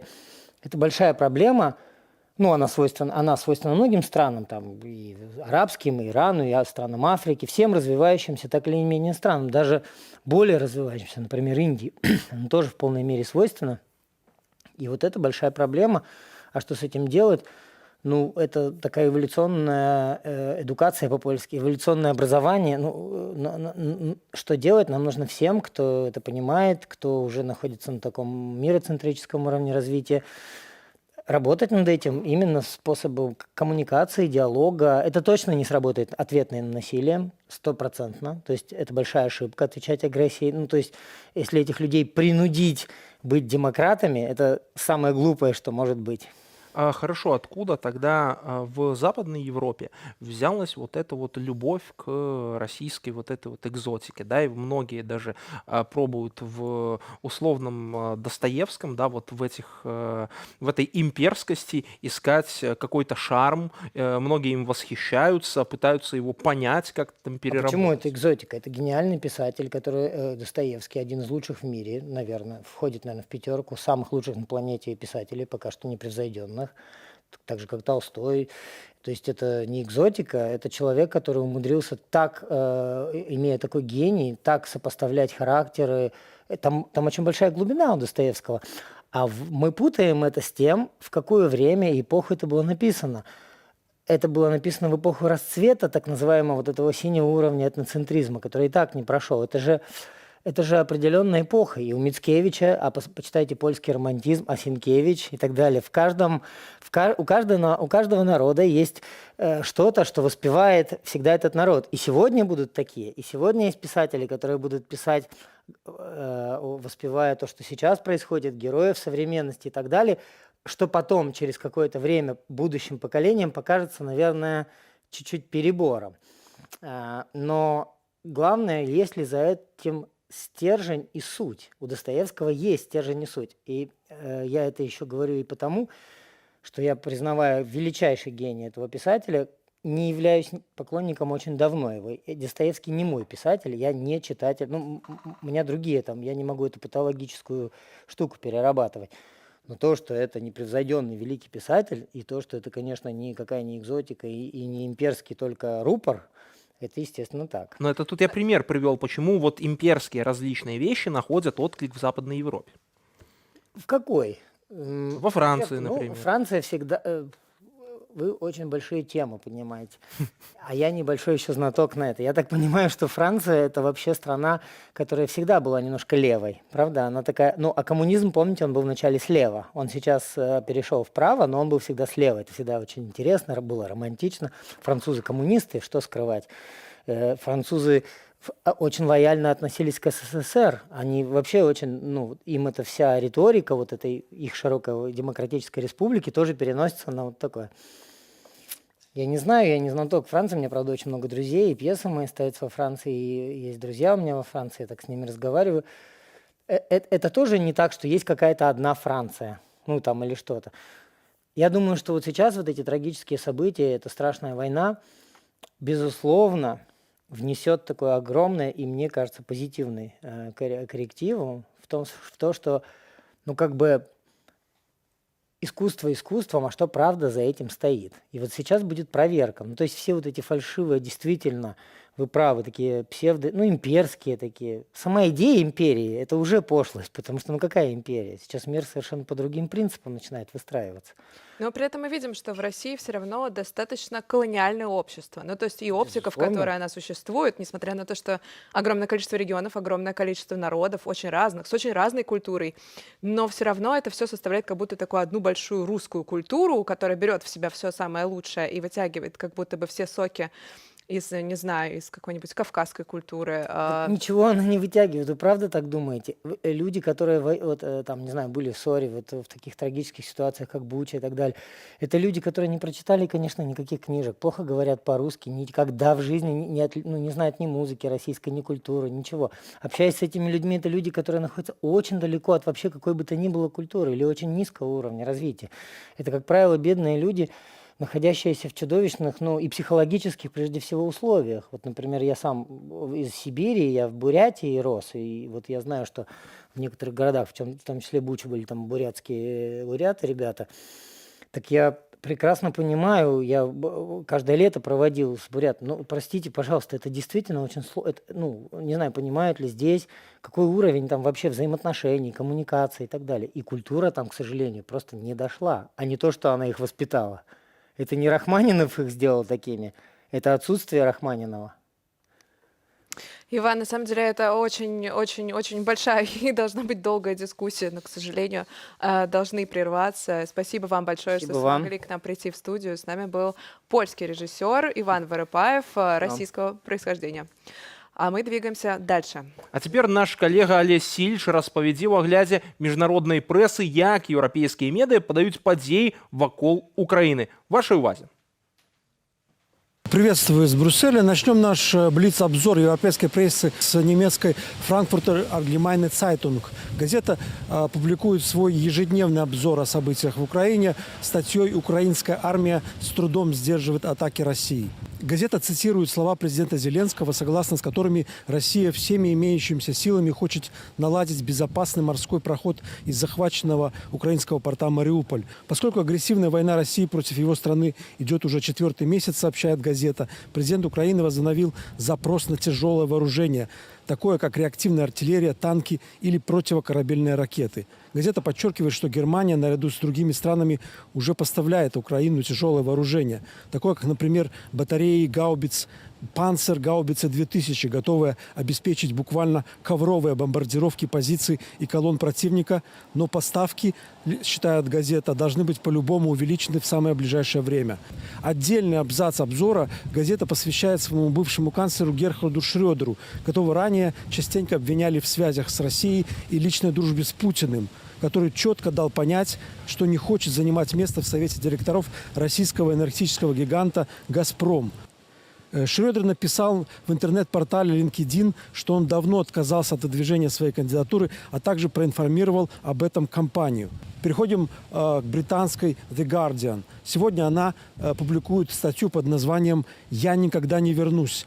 Известные российские перебежчики осуждают войну». Речь идет об Игоре Волобуеве, вице-президенте «Газпромбанка» и дипломате Борисе Бондареве, которые входили ранее в российскую элиту, а теперь выступают против вторжения Путина в Украину. Игорь Волобуев проработал 2 десятилетия в сердце российского бизнеса, сначала в «Газпроме», а затем в его дочернем «Газпромбанке», где до февраля этого года был вице-президентом. Затем в конце февраля Владимир Путин начал войну с Украиной, и Волобуев решил, что больше не может жить в России. Он собрал небольшой рюкзак с вещами, наличные деньги и еще в марте вылетел из страны, притворившись, что собирается в отпуск. Через несколько дней он перебрался из Польши в Украину, где прошли его детские годы. Теперь он целыми днями, неделями, месяцами пытается убедить чиновников предоставить ему украинские документы и позволить записаться на военную службу. Считается, подытоживает The Guardian, что сотни тысяч россиян бежали из страны после того, как Путин начал войну. И многие представители интеллигенции, журналисты и активисты выразили свое несогласие с конфликтом. Однако среди политической и деловой элиты дезертирство было крайне редким явлением. Несмотря на сообщения о всеобщей тревоге по поводу вторжения в Украину, лишь небольшая горстка этих людей публично осудила войну. А в России продолжаются суды над гражданами, которые публично выступают против так называемой специальной военной операции в Украине, а на самом деле против войны. Сегодня Тушинский суд Москвы рассмотрел аж 3 эпизода дела о дискредитации вооруженных сил России. На скамье подсудимых оппозиционный политик Илья Яшин. Наш корреспондент в Москве побывал на заседании. Меня хотят привлечь к административной ответственности. Честно говоря, даже немного обидно. Знаете, я не первый год занимаюсь оппозиционной политикой, но рассчитывал, что как-то сотрудники Центра противодействия экстремизму как-то более профессионально, что ли, отнесутся к составлению этих материалов. На суд по делу о дискредитации вооруженных сил России ни сотрудники полиции, которые составили протокол, ни даже гособвинитель, прокурор, так и не пришли. И это при том, что сегодня в Тушинском суде рассматривали сразу 3 эпизода дела в отношении муниципального депутата Красносельского района столицы Ильи Яшина. Его пост в телеграм-канале с фотографией, где американские хиппи протестуют против войны во Вьетнаме, неназванные высказывания в 3-часовом стриме политика на его YouTube-канале и критика в Фейсбуке фрагмента интервью актера Сергея Бодрова о том, что во время войны нельзя говорить плохо о своих.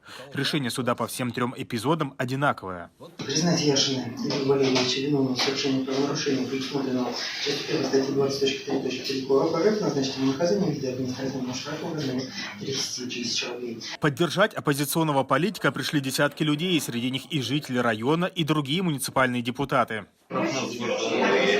Мы давно знакомы, занимаемся одним делом. Мне кажется, важно поддерживать такую ситуацию. Вот. Людям сейчас пытаются закрыть рот в России, чтобы они не говорили правду о войне.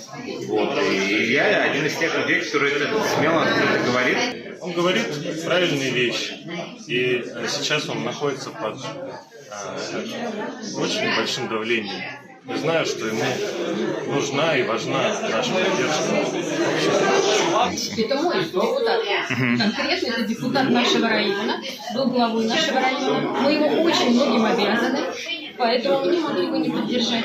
Всего Илья Яшин в сумме за 3 эпизода дела о дискредитации вооруженных сил России был оштрафован на 90 тысяч рублей. Все дела были рассмотрены оперативно за пару часов. Само заседание получилось эмоциональным. Я защищаю свою страну так, как я это понимаю. Поэтому я от своих слов не откажусь, ни от кого бегать и прятаться я не буду. И к решениям вашим я отношусь с юмором. Спасибо. Уже после вынесения вердикта адвокат Яшина Мария Эйсмонт отметила, что в России осталась только одна площадка, где еще можно публично обсуждать политику. Это заседание суда. Важно иметь возможность говорить хотя бы в судах. Смотрите, это наша теперь такая площадка для дискуссий. Кто бы мог подумать, да? Теперь это суды. Теперь, да, вот все это сужается. Теперь суды это такое место для дебатов, место, где пока еще, да, идеи и мнения могут витать, люди могут что-то обсуждать через показания. Всего в России, по данным ОВД-Инфо, возбуждено 2200 дел о дискредитации вооруженных сил России. По спешно принятому Госдумой закону гражданам сперва грозит административная ответственность, ну а повторное совершение такого правонарушения в течение года может повлечь возбуждение уже уголовного дела. За это предусмотрено несколько лет тюрьмы. В моей стране должен громко звучать антивоенный голос. В этом смысл моей политической деятельности на сегодняшний день. Я убежден, что если мы с вами замолчим, и если в Москве, в других российских городах не будет антивоенных выступлений, то грош нам с вами цена как нация. А у нас зноў рубрика цудоўных навінаў. Тут вось наши коллеги подлічылі, што з пачатку буйнамаштабнай фазы войны ва ўкраіне Владимир Соловьёў адпрацаваў в эфиры 218 гадзінаў. То бок калі подзяліць на 91 дзень войны, атрымаецца каля 2,5 гадзінаў в дзень. Вот что называется, і ось да чаго імкнуцца. А тем временем министр обороны России Сергей Шойгу предложил православной церкви причислить к лику святых знаменитого полководца XVIII века Александра Суворова. Он прославился многочисленными победами в войнах, которые велись для расширения Российской империи. Представители церкви благосклонно отнеслись к инициативе главы Министерства обороны и говорят, что дело за малым. Нужно найти доказательства того, что Суворов мог творить чудеса. Подробности у Марка Подберезина. Русская православная церковь готовится канонизировать полководца Александра Суворова. Об этом представителей культа попросил министр обороны России Сергей Шойгу. Главу оборонного ведомства, который уже 3 месяца без особого успеха ведет войну с Украиной, вдохновил тот факт, что в XVIII веке Суворов якобы не проиграл ни одного из более чем 60 сражений, развязанных во имя расширения границ Российской империи. Святейший патриарх ответил Сергею Кожугетовичу, что мы будем собирать материалы. И вы собираете материалы о его жизни, может быть, о тех чудесах, которые совершались, о которых мы не знаем. Факт совершения чуда по канонам церкви обязателен для причисления к лику святых. О подобных событиях в учебниках истории до сих пор ничего не писали. Ровно как и старались умалчивать о том, что Суворов возглавлял карательные операции против повстанцев отряда Емельяна Пугачева в России и участников польского восстания под предводительством Тадеуша Костюшка. Столько побед сделал для нас, вообще для нашей страны. Победил. Ну, на самом деле я не очень религиозна и, наверное, не поддержала бы такую идею. Почему? Ну, наверное, из своих вот каких-то таких убеждений. Это профессия его защищать Родину, вообще-то. Он отдает свой долг перед Родиной, поэтому, не может он, наверное, быть прицеркованный. Полководец – это война, как бы это ни было. А церковь, война – это несовместимые вещи, скажем так. Правильно? Есть же «не убей», там, одна из заповедей. Тем временем духовенство уже называет инициативу канонизации полководца народным предложением. В память годовщины смерти военачальника около его могилы провели панихиду, на которую привели воспитанников кадетского училища. Мы давно знали его собственную личную христианскую жизнь, и никакого сопротивления, кажется, в этих рядах духовенства эта инициатива не возникла. Ну и потом, конечно, особенно Кубань, Крым, где тоже Александр Васильевич оставил свои следы, которые до сих пор есть. Мне кажется, что эта инициатива, если она идет снизу, то она увенчается успехом. Канонизация полководца Российской империи XVIII века, который славился жесткими действиями и скверными отношениями с царским режимом, не первая, не однозначная совместная инициатива министра обороны Сергея Шойгу и Русской Православной Церкви. Главный храм Вооруженных сил России в подмосковной Кубинке, построенный несколько лет назад, критиковали за неканонические мозаики с изображениями солдат в униформе второй половины 20 века. Они сопровождаются информацией об операциях новейшего времени, в которых участвовала Россия от Чечни и Нагорного Карабаха до Крыма. Говорили даже о том, что это символизирует готовность страны и дальше развязывать войны. И как мы видим сегодня, такая версия оказалась верной. Марк Подберезин, Белсат, Россия. І зараз менавіта на гэтую тэму мы паразмаўляем з нашым гостем. У нас на сувязі гісторык, прафесор Варшаўскага універсітэта Геранім Граля. Спадар Геранім, добрый вечар. І адразу хочацца запытаць у вас, чаму менавіта Суворова цяпер выцягнула расійская прапаганда? Чаму менавіта гэтую фігуру? Вы знаете, ваш вопрос для историка, по сути дела, печальный, поскольку это пример торжества политики и пропаганды над историческим знанием. С точки зрения православных традиций, Александр Васильевич Суворов ничем таким не прославился, чтобы быть приближенным к лику святых.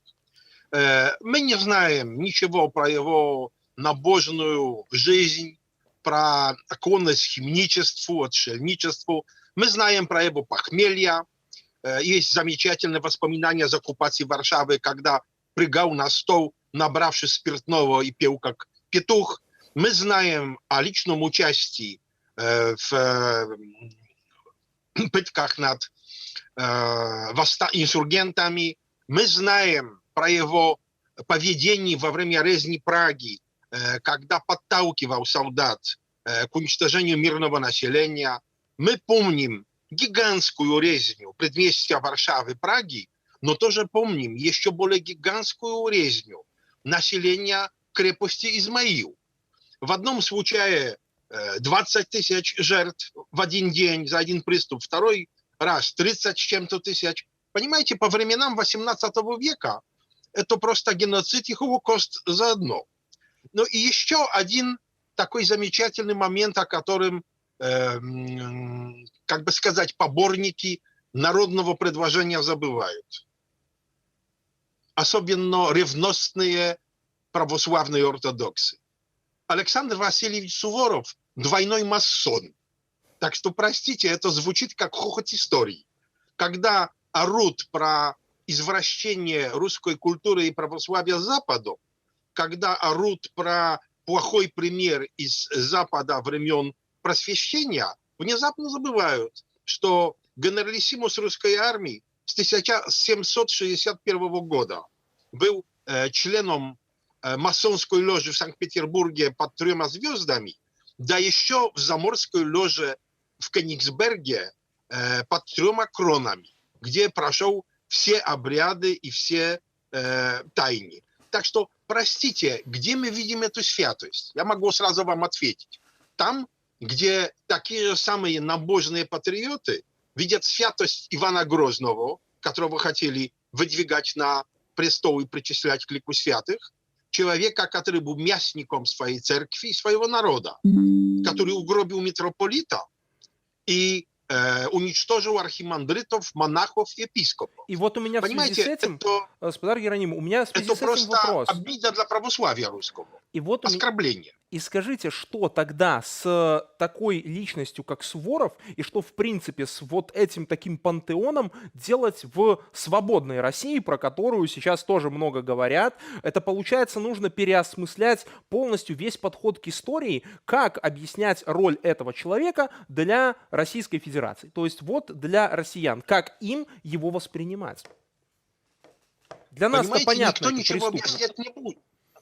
Нет, дорогой редактор, никто ничего объяснять не будет, поскольку мы пришли во времена великих историков из народа.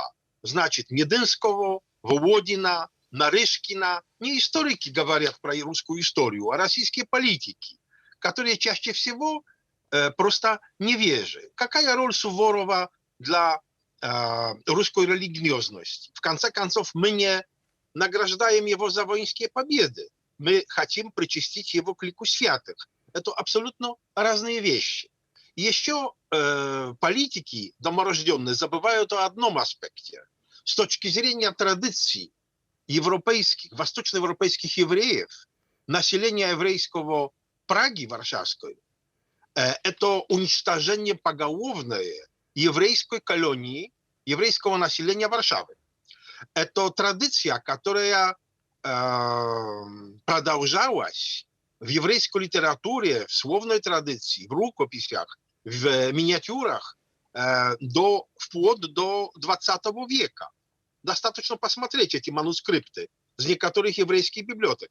Это же традиция защиты своей польской родины еврейскими солдатами полка Берка Йосолевича, Берка бен Йоселе и целой еврейской колонии населения предместья Прага. В связи с чем, как они хотят это еще уживать с очень бдительно смотрящими за этими сюжетами друзьями, коллегами, союзниками с государства Израиль, я понятия не имею. Но учитывая, что инициатором этого причисления к лику святых является Шойгу, который исторически невежа и который давно пытался доказать свое прямое происхождение от известного вождя Батухана Субедея, то все понятно. Субедей был одним из самых кровавых убийц русского народа. Так что его прямой потомок тоже должен почитать мясника. Так вот, я вопрос в какой, скажем так, в каком свете задавал. Тут просто понятное дело, с чем мы имеем дело, да, пардон за каламбур сейчас, но в нормальной России, условно говоря, для нормального понимания, нормальным россиянином, нормальным русским, нормальной истории, как должна быть показана и объяснена роль Суворова для вот самой России? Понимаете, Суворов имеет свои традиции как персонаж в русском изложении отечественной истории. Напомним хотя бы о музее Суворова в Санкт-Петербурге. Но все-таки там нарратив намного более умеренный, и хотя многое замалчивается, но все-таки не создается абсолютное мифотворчество. Хочу напомнить, что момент этого напоминания о его заслугах и подвигах не случайен. Последний раз такой большой подъем патриотический был в 1940 году, когда был снят фильм с Черкасовым, который играл Александра Васильевича, фильм Пудовкина и Доллера, Суворов, где есть фразы, которые вот теперь, как бы сказать, отрицают вообще этот смысл. Когда после подавления Васаря Костюшки он приказывает прямо на экране догонять и добивать поляков и так далее, и так далее. В связи с чем, знаете, вместо того, чтобы фокусировать этот культ на действительно одаренном полководце, жестоком, кровавом, но успешном и одаренном, мы пробуем создавать национальный культ слуги народа, чуть ли не поборника православной религии и прочее. Это сработало с адмиралом Ушаковым, но это был человек глубоко верующий и нравственный. Может ли быть причисленным к лику святых сознательный убийца населения Праги и Измаила? Я сомневаюсь. Кроме того, православная церковь как-то в России не очень любила выдвигать на престол тех, которые явно ставали против светской власти. А ведь дважды попадал в опалу наш Александр Васильевич, поскольку возомнил себя умнее императора и не соблюдал его попыток реформы армии. Ну и так далее, и так далее. И понимаете, с какой стороны не посмотреть на жизнеописание, на биографию Суворова, идеальный христианин с него не получается. Так же само, как не до конца обоснована теория об этом, что никогда не проиграл ни одного сражения. Как раз одно, как минимум, проиграл сражение первое под Ланскроной с конфедератами барскими. Но в целом действительно очень успешный. Действительно очень успешный и очень одаренный. Хотя отчасти, можно сказать, поборник той теории, которая потом стала силой Красной Армии уже, чтобы просто силой идти на прорыв, не считаясь жизнью солдата. Это не был полководец, который щадил кровь своих солдат. И тоже по той причине далек он от идеала христианского воинства. Спасибо вам большое. Вот действительно очень важно, чтобы роль таких персоналей даже в российской истории оценивалась, наверное, объективно. Ну, а для вось якраз для беларусаў, для палякаў, мне здаецца, тут все відавочна. Для нас гэта злачынца і забойца нашага народу. Тут нават, в прынцыпе, размаўляць-то асабліва няма чаго.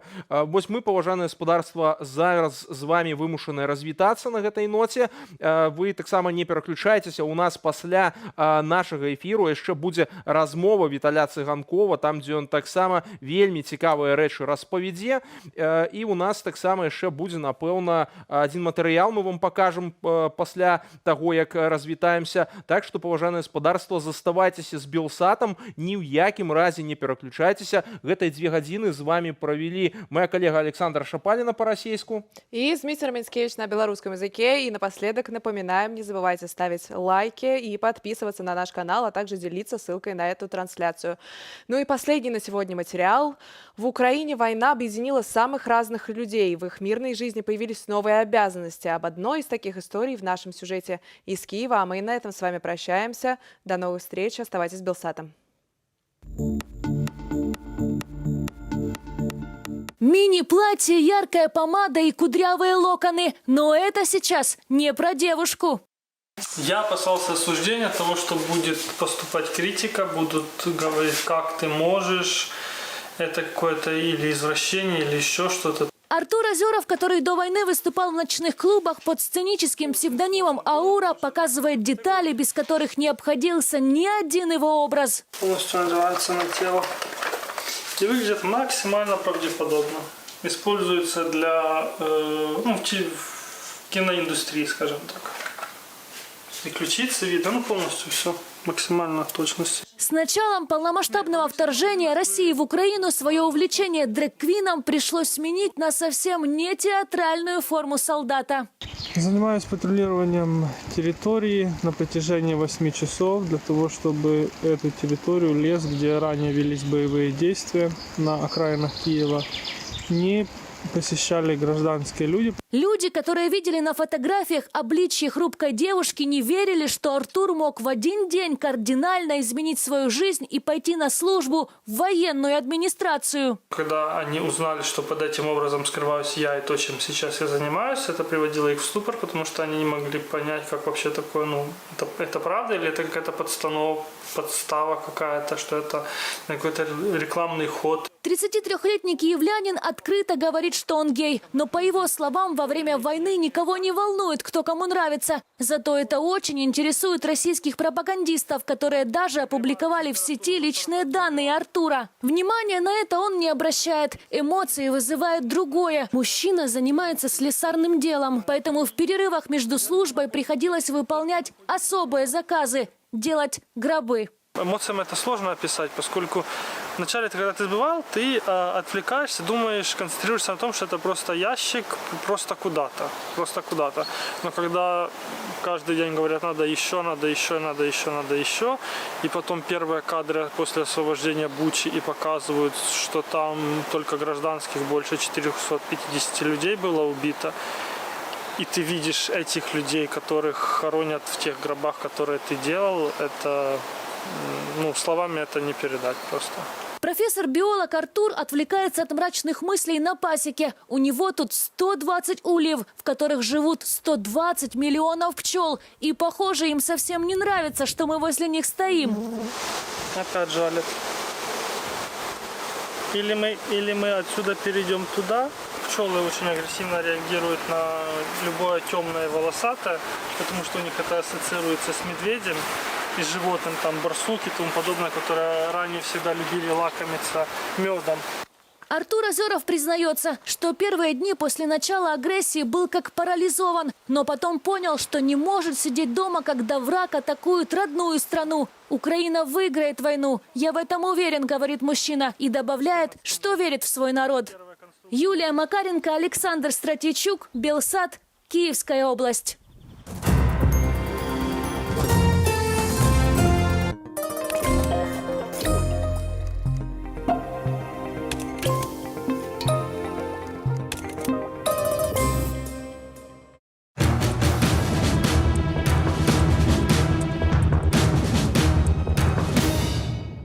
Окупанти нас бояться. Захисники України продовжують утримувати стійку оборону.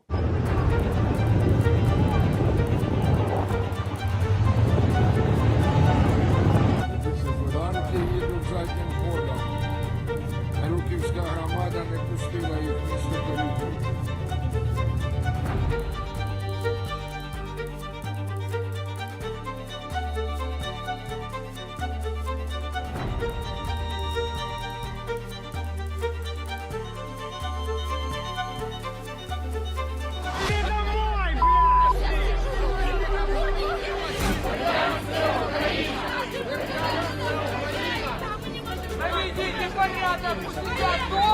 Київ стоїть, Україна стоїть.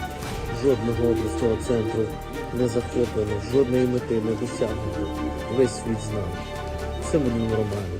Ой, у лузі червона калина похилилася. Чогось наша славна Україна зажурилася. А ми тую червону калину підіймемо, а ми нашу славну Україну хе-хе розвеселимо.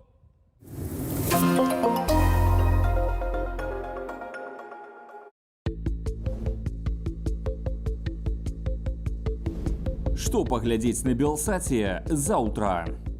А 18:55 у прэм'ернай эканоміцы з чалым. Поспехі і няўдачы беларускай мадэлі развіцця. У гэтым выпуску мы распавядзем пра паглыбление спаду белорусской экономики и о том, как объявленное импортозамещение рискует превратиться в такую же компанейщину, как до этого модернизация, с таким же отрицательным результатом. Но, правда, в процессе что-то может пристать к чьим-то рукам. Пазней о 19:20 у прэм'ерным прасвеце Сергей Пеляса правядзе агляд міжнародных падзеяў. Рыторыка Александра Лукашэнкі больш агрэсіўная, чым нават у Владимира Путина, хаця беларускі дыктатар не адправіў войска супраць Украіны. Незаконны кіраўнік нашай дзяржавы адкрыта пагражае Захаду і заяўляе пра расійскую зброю, якую ён хоча мець на тэрыторыі Беларусі. І о 20-й гадзіне пачнем жывы эфір студыі Белсат, дзе падсумуем галоўныя навіны дня і працягнем сачыць за змаганнем Украіны супраць расейскай навалы. Заставайцеся з Белсатам.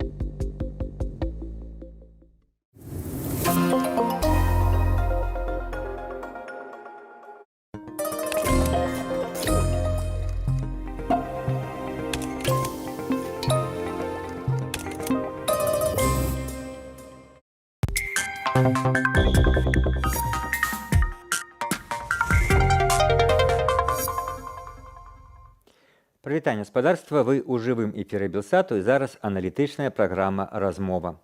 З вамі вядучы Віталь Цыганкоў.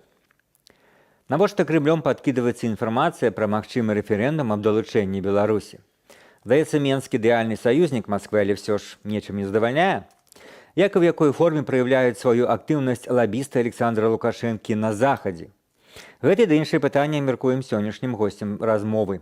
На сувязі гісторык з Нямецчыны Александр Фридман. Александр, прывітанне. Віталь, прывітанне, добрый вечер. Вядомае расійскае выданне «Медуза» апублікавала інфармацыю, нібыта ў Крымлі разглядаюць магчымасць рэферэндуму аб далучэнні Беларусі, і рэферэндум гэты нібыта можа прайсці разам з рэферэндумам далучэння так званых ДНР, ЛР, а можа быць і іншых тэрыторый, які Расія захапіла ва Ўкраіны. І здаецца мне, што гэта інфармацыя прагучала як такі, укол, скажем мягка, Александру Лукашэнку. Ясна, што яму не спадабаецца такая пастановка пытання. Па-вашаму, ці сапраўды там могуць разглядаць такі варыянт, і ці гэта проста жаданне лішні раз зачапіць, падражніць Лукашэнку, скажем, за што? Я думаю, што гэта можа быць і тое, і раздражніць, зразумела, але і таксама я не выключаю, што такія ідэі ў іх існуюць. Што тычыцца рэферэндумаў, рэферэндум мне падаецца малаверагодным, бо мы ж бачым, што ўжо адбываецца і ў Херсоне, і ў Данецку, і ў Луганску. Яны там нейкія рэферэндумы праводзіць ужо не збіраюцца. Яны будуць рабіць гэта без рэферэндумаў. Так што націснуць на Лукашэнку гэта цалкам магчыма, што яны такую магчымасць разглядаюць, бо ў паводзінах Лукашэнкі, напэўна, не ўсё іх цалкам задавальняе. Я б нават сказаў, што яшчэ па адной прычыне рэферэндум немагчымы, бо ён-то будзе праходзіць у Беларусі пад кантролем цяперашніх беларускіх уладаў, і хаця Ермошына ўжо не старшыня ЦВК, але справа я жыве, думаю, ЦВК можа даць адпаведны вынік 99% супраць уваходжання Беларусі в Расію, калі раптам такі рэферэндум пройдзе. Гэта калі Лукашэнку дазволіць нейкую самастойнасць праявіць. Я думаю, што калі яны ўжо ўсё ж такі на самой справе будуць праводзіць нейкі рэферэндум, то будуць яны праводзіць яго ці па дамоўленасці з Лукашэнкам, ці паставіць Лукашэнка ў такія умовы, што яго іншага выйсця не застанецца. Так што там будзе той вынік, які ім патрэбны. І зноў жа, уся гэтая гісторыя з рэферэндумам, яна выглядае сёння, хутчэй неверагоднай. І заўсёды Лукашэнку пры ўсёй яго залежнасці ад Расіі, эканамічнай, палітычнай і ідэйна, скажем так, інфармацыйнай, тым не менш заставалася захоўваць фармальную незалежнасць Беларусі як незалежная дзяржава са сцягам, гербам, членствам в ОАН і самастойным урадам. Всё гэта, конечно, зусім іншы статус, чым любы іншы статус губернатара і гэтак далей. Гэта ўсё так, і адмаўляцца ён ад гэтага не плануе. Нават у сённяшняй, падаецца, такой вельмі складанай для яго асабіста сітуацыі ў сувязі з вайной з Украінай. І ўсё ж такі мы ведаем, што ён нават робіць там нейкія крокі, быў ужо гэты ліст Макея. І Лукашенко, падаецца, і сёння быў у прынцыпе не супраць весці нейкія закулісныя перамовы з захадам. Так што ён, так бы мовіць, проста пайсці і стаць такім выканаўцам Масквы ён не жадае. Іншае пытанне, што магчымасці ў яго вельмі абмежаваныя, і ціск з боку Масквы сапраўды вельмі вялікі, таму яму хоча ён ці не хоча выконваць маскоўскія загады яму прыходзіцца. Вот вы сказали ў пачатку размовы, таксама гэта відавочны факт, што не ўсё Маскву задавальняе, але што канкрэтна не задавальняе? Ён выконвае ўсё, прадставіў тэрыторыю, прыязджае праз тыдзень на размовы з Пуціным, там заяўляе, што мы разам пераможам, наша дзела правае, нібыта Беларусь разам з Расіяй ваюе. Што яшчэ можа Маскву не задавальняць-то? Гэта тое, што Лукашенко робіць усё сваё палітычнае жыццё, гэта пацалункі ў абмен за прэферэнцыі. Ён вельмі добра разумее, што хоча пачуць расійскі бок. І ён сапраўды гэта ўсё кажа. Беларуская прапаганда ўжо даўно з'яўляецца філіялам расійскай прапаганды. І тыя наратывы, якія яны транслююць, гэта расійскія прапагандысцкія наратывы. Так, тэрыторыю ён прадаставіў, усё вось гэты мінімум неабходны мінімум ён зрабіў. Але ёсць яшчэ іншае, гэта удзел беларускіх войскаў у аперацыі ва ўкраіне. І калі на гэта ён не пайшоў, ці Масква яшчэ не прымусіла яго гэта зрабіць, гэта такое пытанне. Мне падаецца ўсё ж такі, калі Масква пажадае, яна і ў гэтым пытанні Лукашенку дацісне. Увогуле, мне цяжка ўявіць, што існуюць яшчэ нейкія пытанні, па якім Масква можа не даціснуць Лукашенку, калі яна сапраўды гэта пажадае. Но што вось мне падаецца, у мяне складваецца такое ўражанне, так, Лукашенко ўсё робіць, але ён робіць, так бы мовіць, без асаблівага жадання, без асаблівага імпэту. У мяне няма адчування, што Лукашенко сёння ў гэтай вайне Расіі супраць Украіны адыгрывае тую ролю, якую ён бы жадаў адыгрываць. І вось гэта расіяне зразумела бачаць. Яны ведаюць, так, гэта сёння паплечнік, гэта хаўруснік, ён робіць усё, што мае быць, але без асаблівага жадання. Такой не вельмі надзейны партнёр. Ваши гэтыя словы, што без асаблівага жадання, мне нагадалі такі вядомы савецкі анекдот, калі ў чалавека пытаюцца пры прыёме на працу, п'е ён ці не, ён разумее, што сказаць п'е не вельмі правільна, а сказаць не п'е ніхто не паверыць, ён кажа п'ю, с отвращением. Прыблізна так Лукашенко выконвае загады Масквы, да? Менавіта так, конечно, ён жа разумее, што ў якую гульню ён увязаўся. Ён ведае, што ўсе тыя санкцыі, якія былі введзены, гэта не тыя санкцыі, якія ён жадае. І ўсё гэтае паглыбленне захадам, канфлікта з захадам, гэта таксама не ў яго інтарэсах. Калі мы параўнаем Расію і Беларусь, беларускае грамадства і расійскае грамадства, так беларускае грамадства яно ж куды больш еўрапейскае.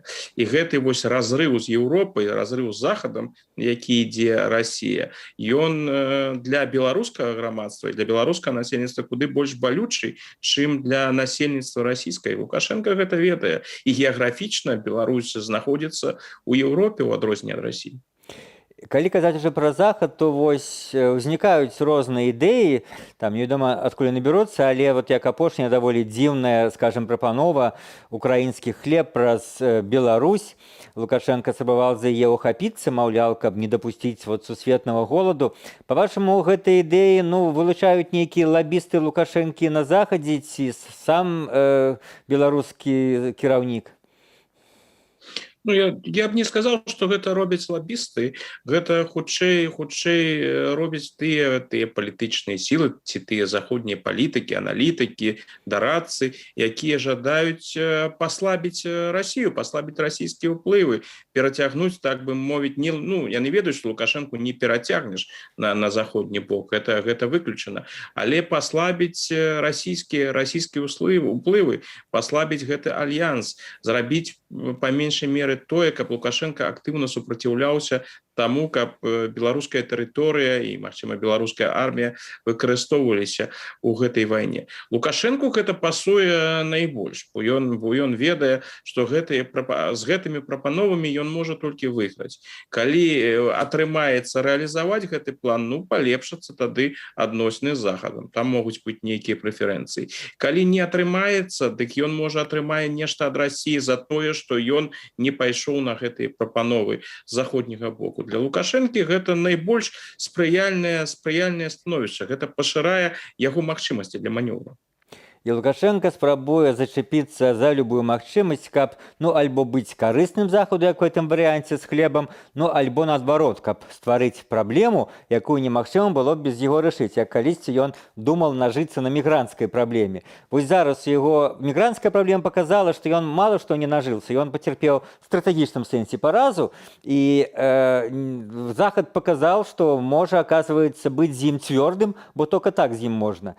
І зразумеў гэта. Вот зараз нейкія гэтыя варыянты, там хлеба ці яшчэ чаго, па-вашаму, вот такія гуманітарныя матывы могуць, скажем, саштурхнуць захад з гэтай цвёрдай пазіцыі ў стаўленні да Лукашэнкі? Ну, тут справа ў тым, што гэтыя ўсе праекты, пра якія вось ідзе гаворка, яны ж толькі тэарэтычна існуюць.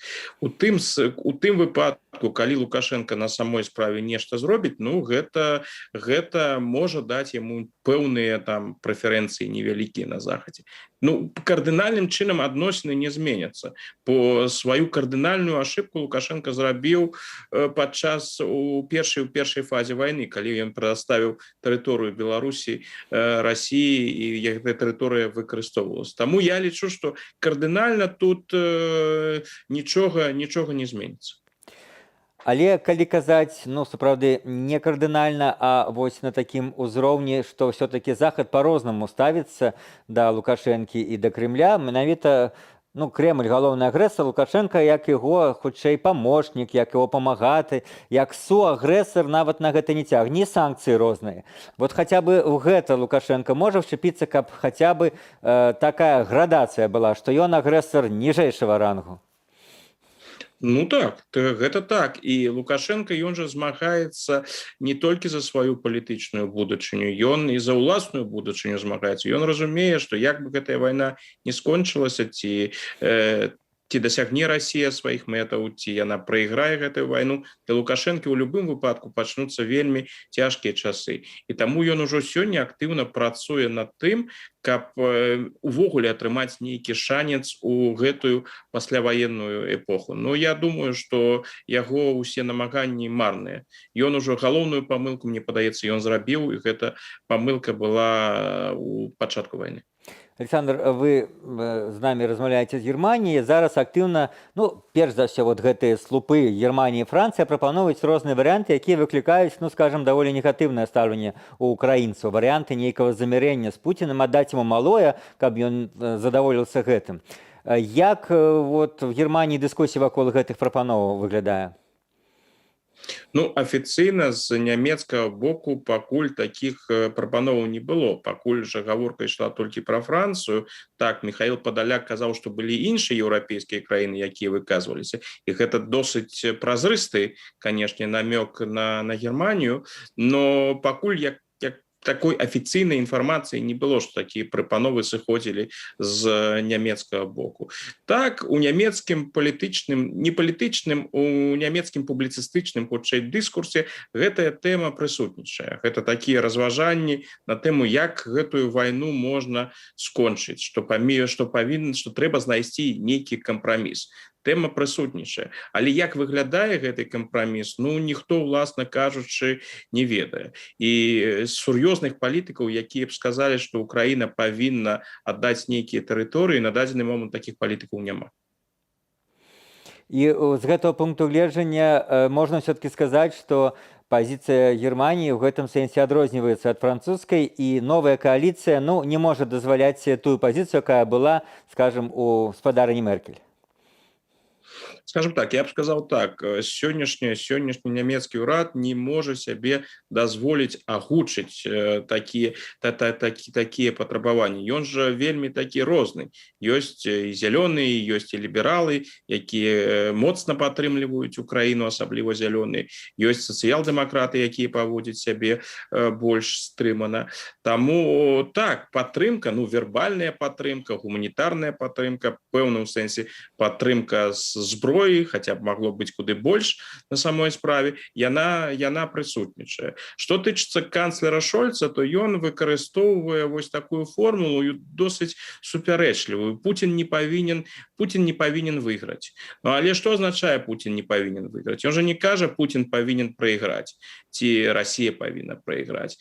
Ён не кажа, што Украіна павінна выйграць. Ён, вось гэтая размытая такая формулёўка, яна дазваляе, дае вялікія магчымасці для інтэрпрэтацыі. Што значыць, магчыма, нешта накшталт, нічыі, ці я не ведаю, як гэта лепш пазначыць. Але як гэта можа выглядаць, нейкія кампрамісы, суступкі, хто яго ведае. Пакуль сур'ёзна на гэтую тэму разважанняў няма. Дзякуй вялікі. Гостем сённяшняй размовы был гісторык і палітолог з Нямецчыны Александр Фрыдман. Размову правёў Віталь Цыганкоў. Заставайцеся з Белсатам.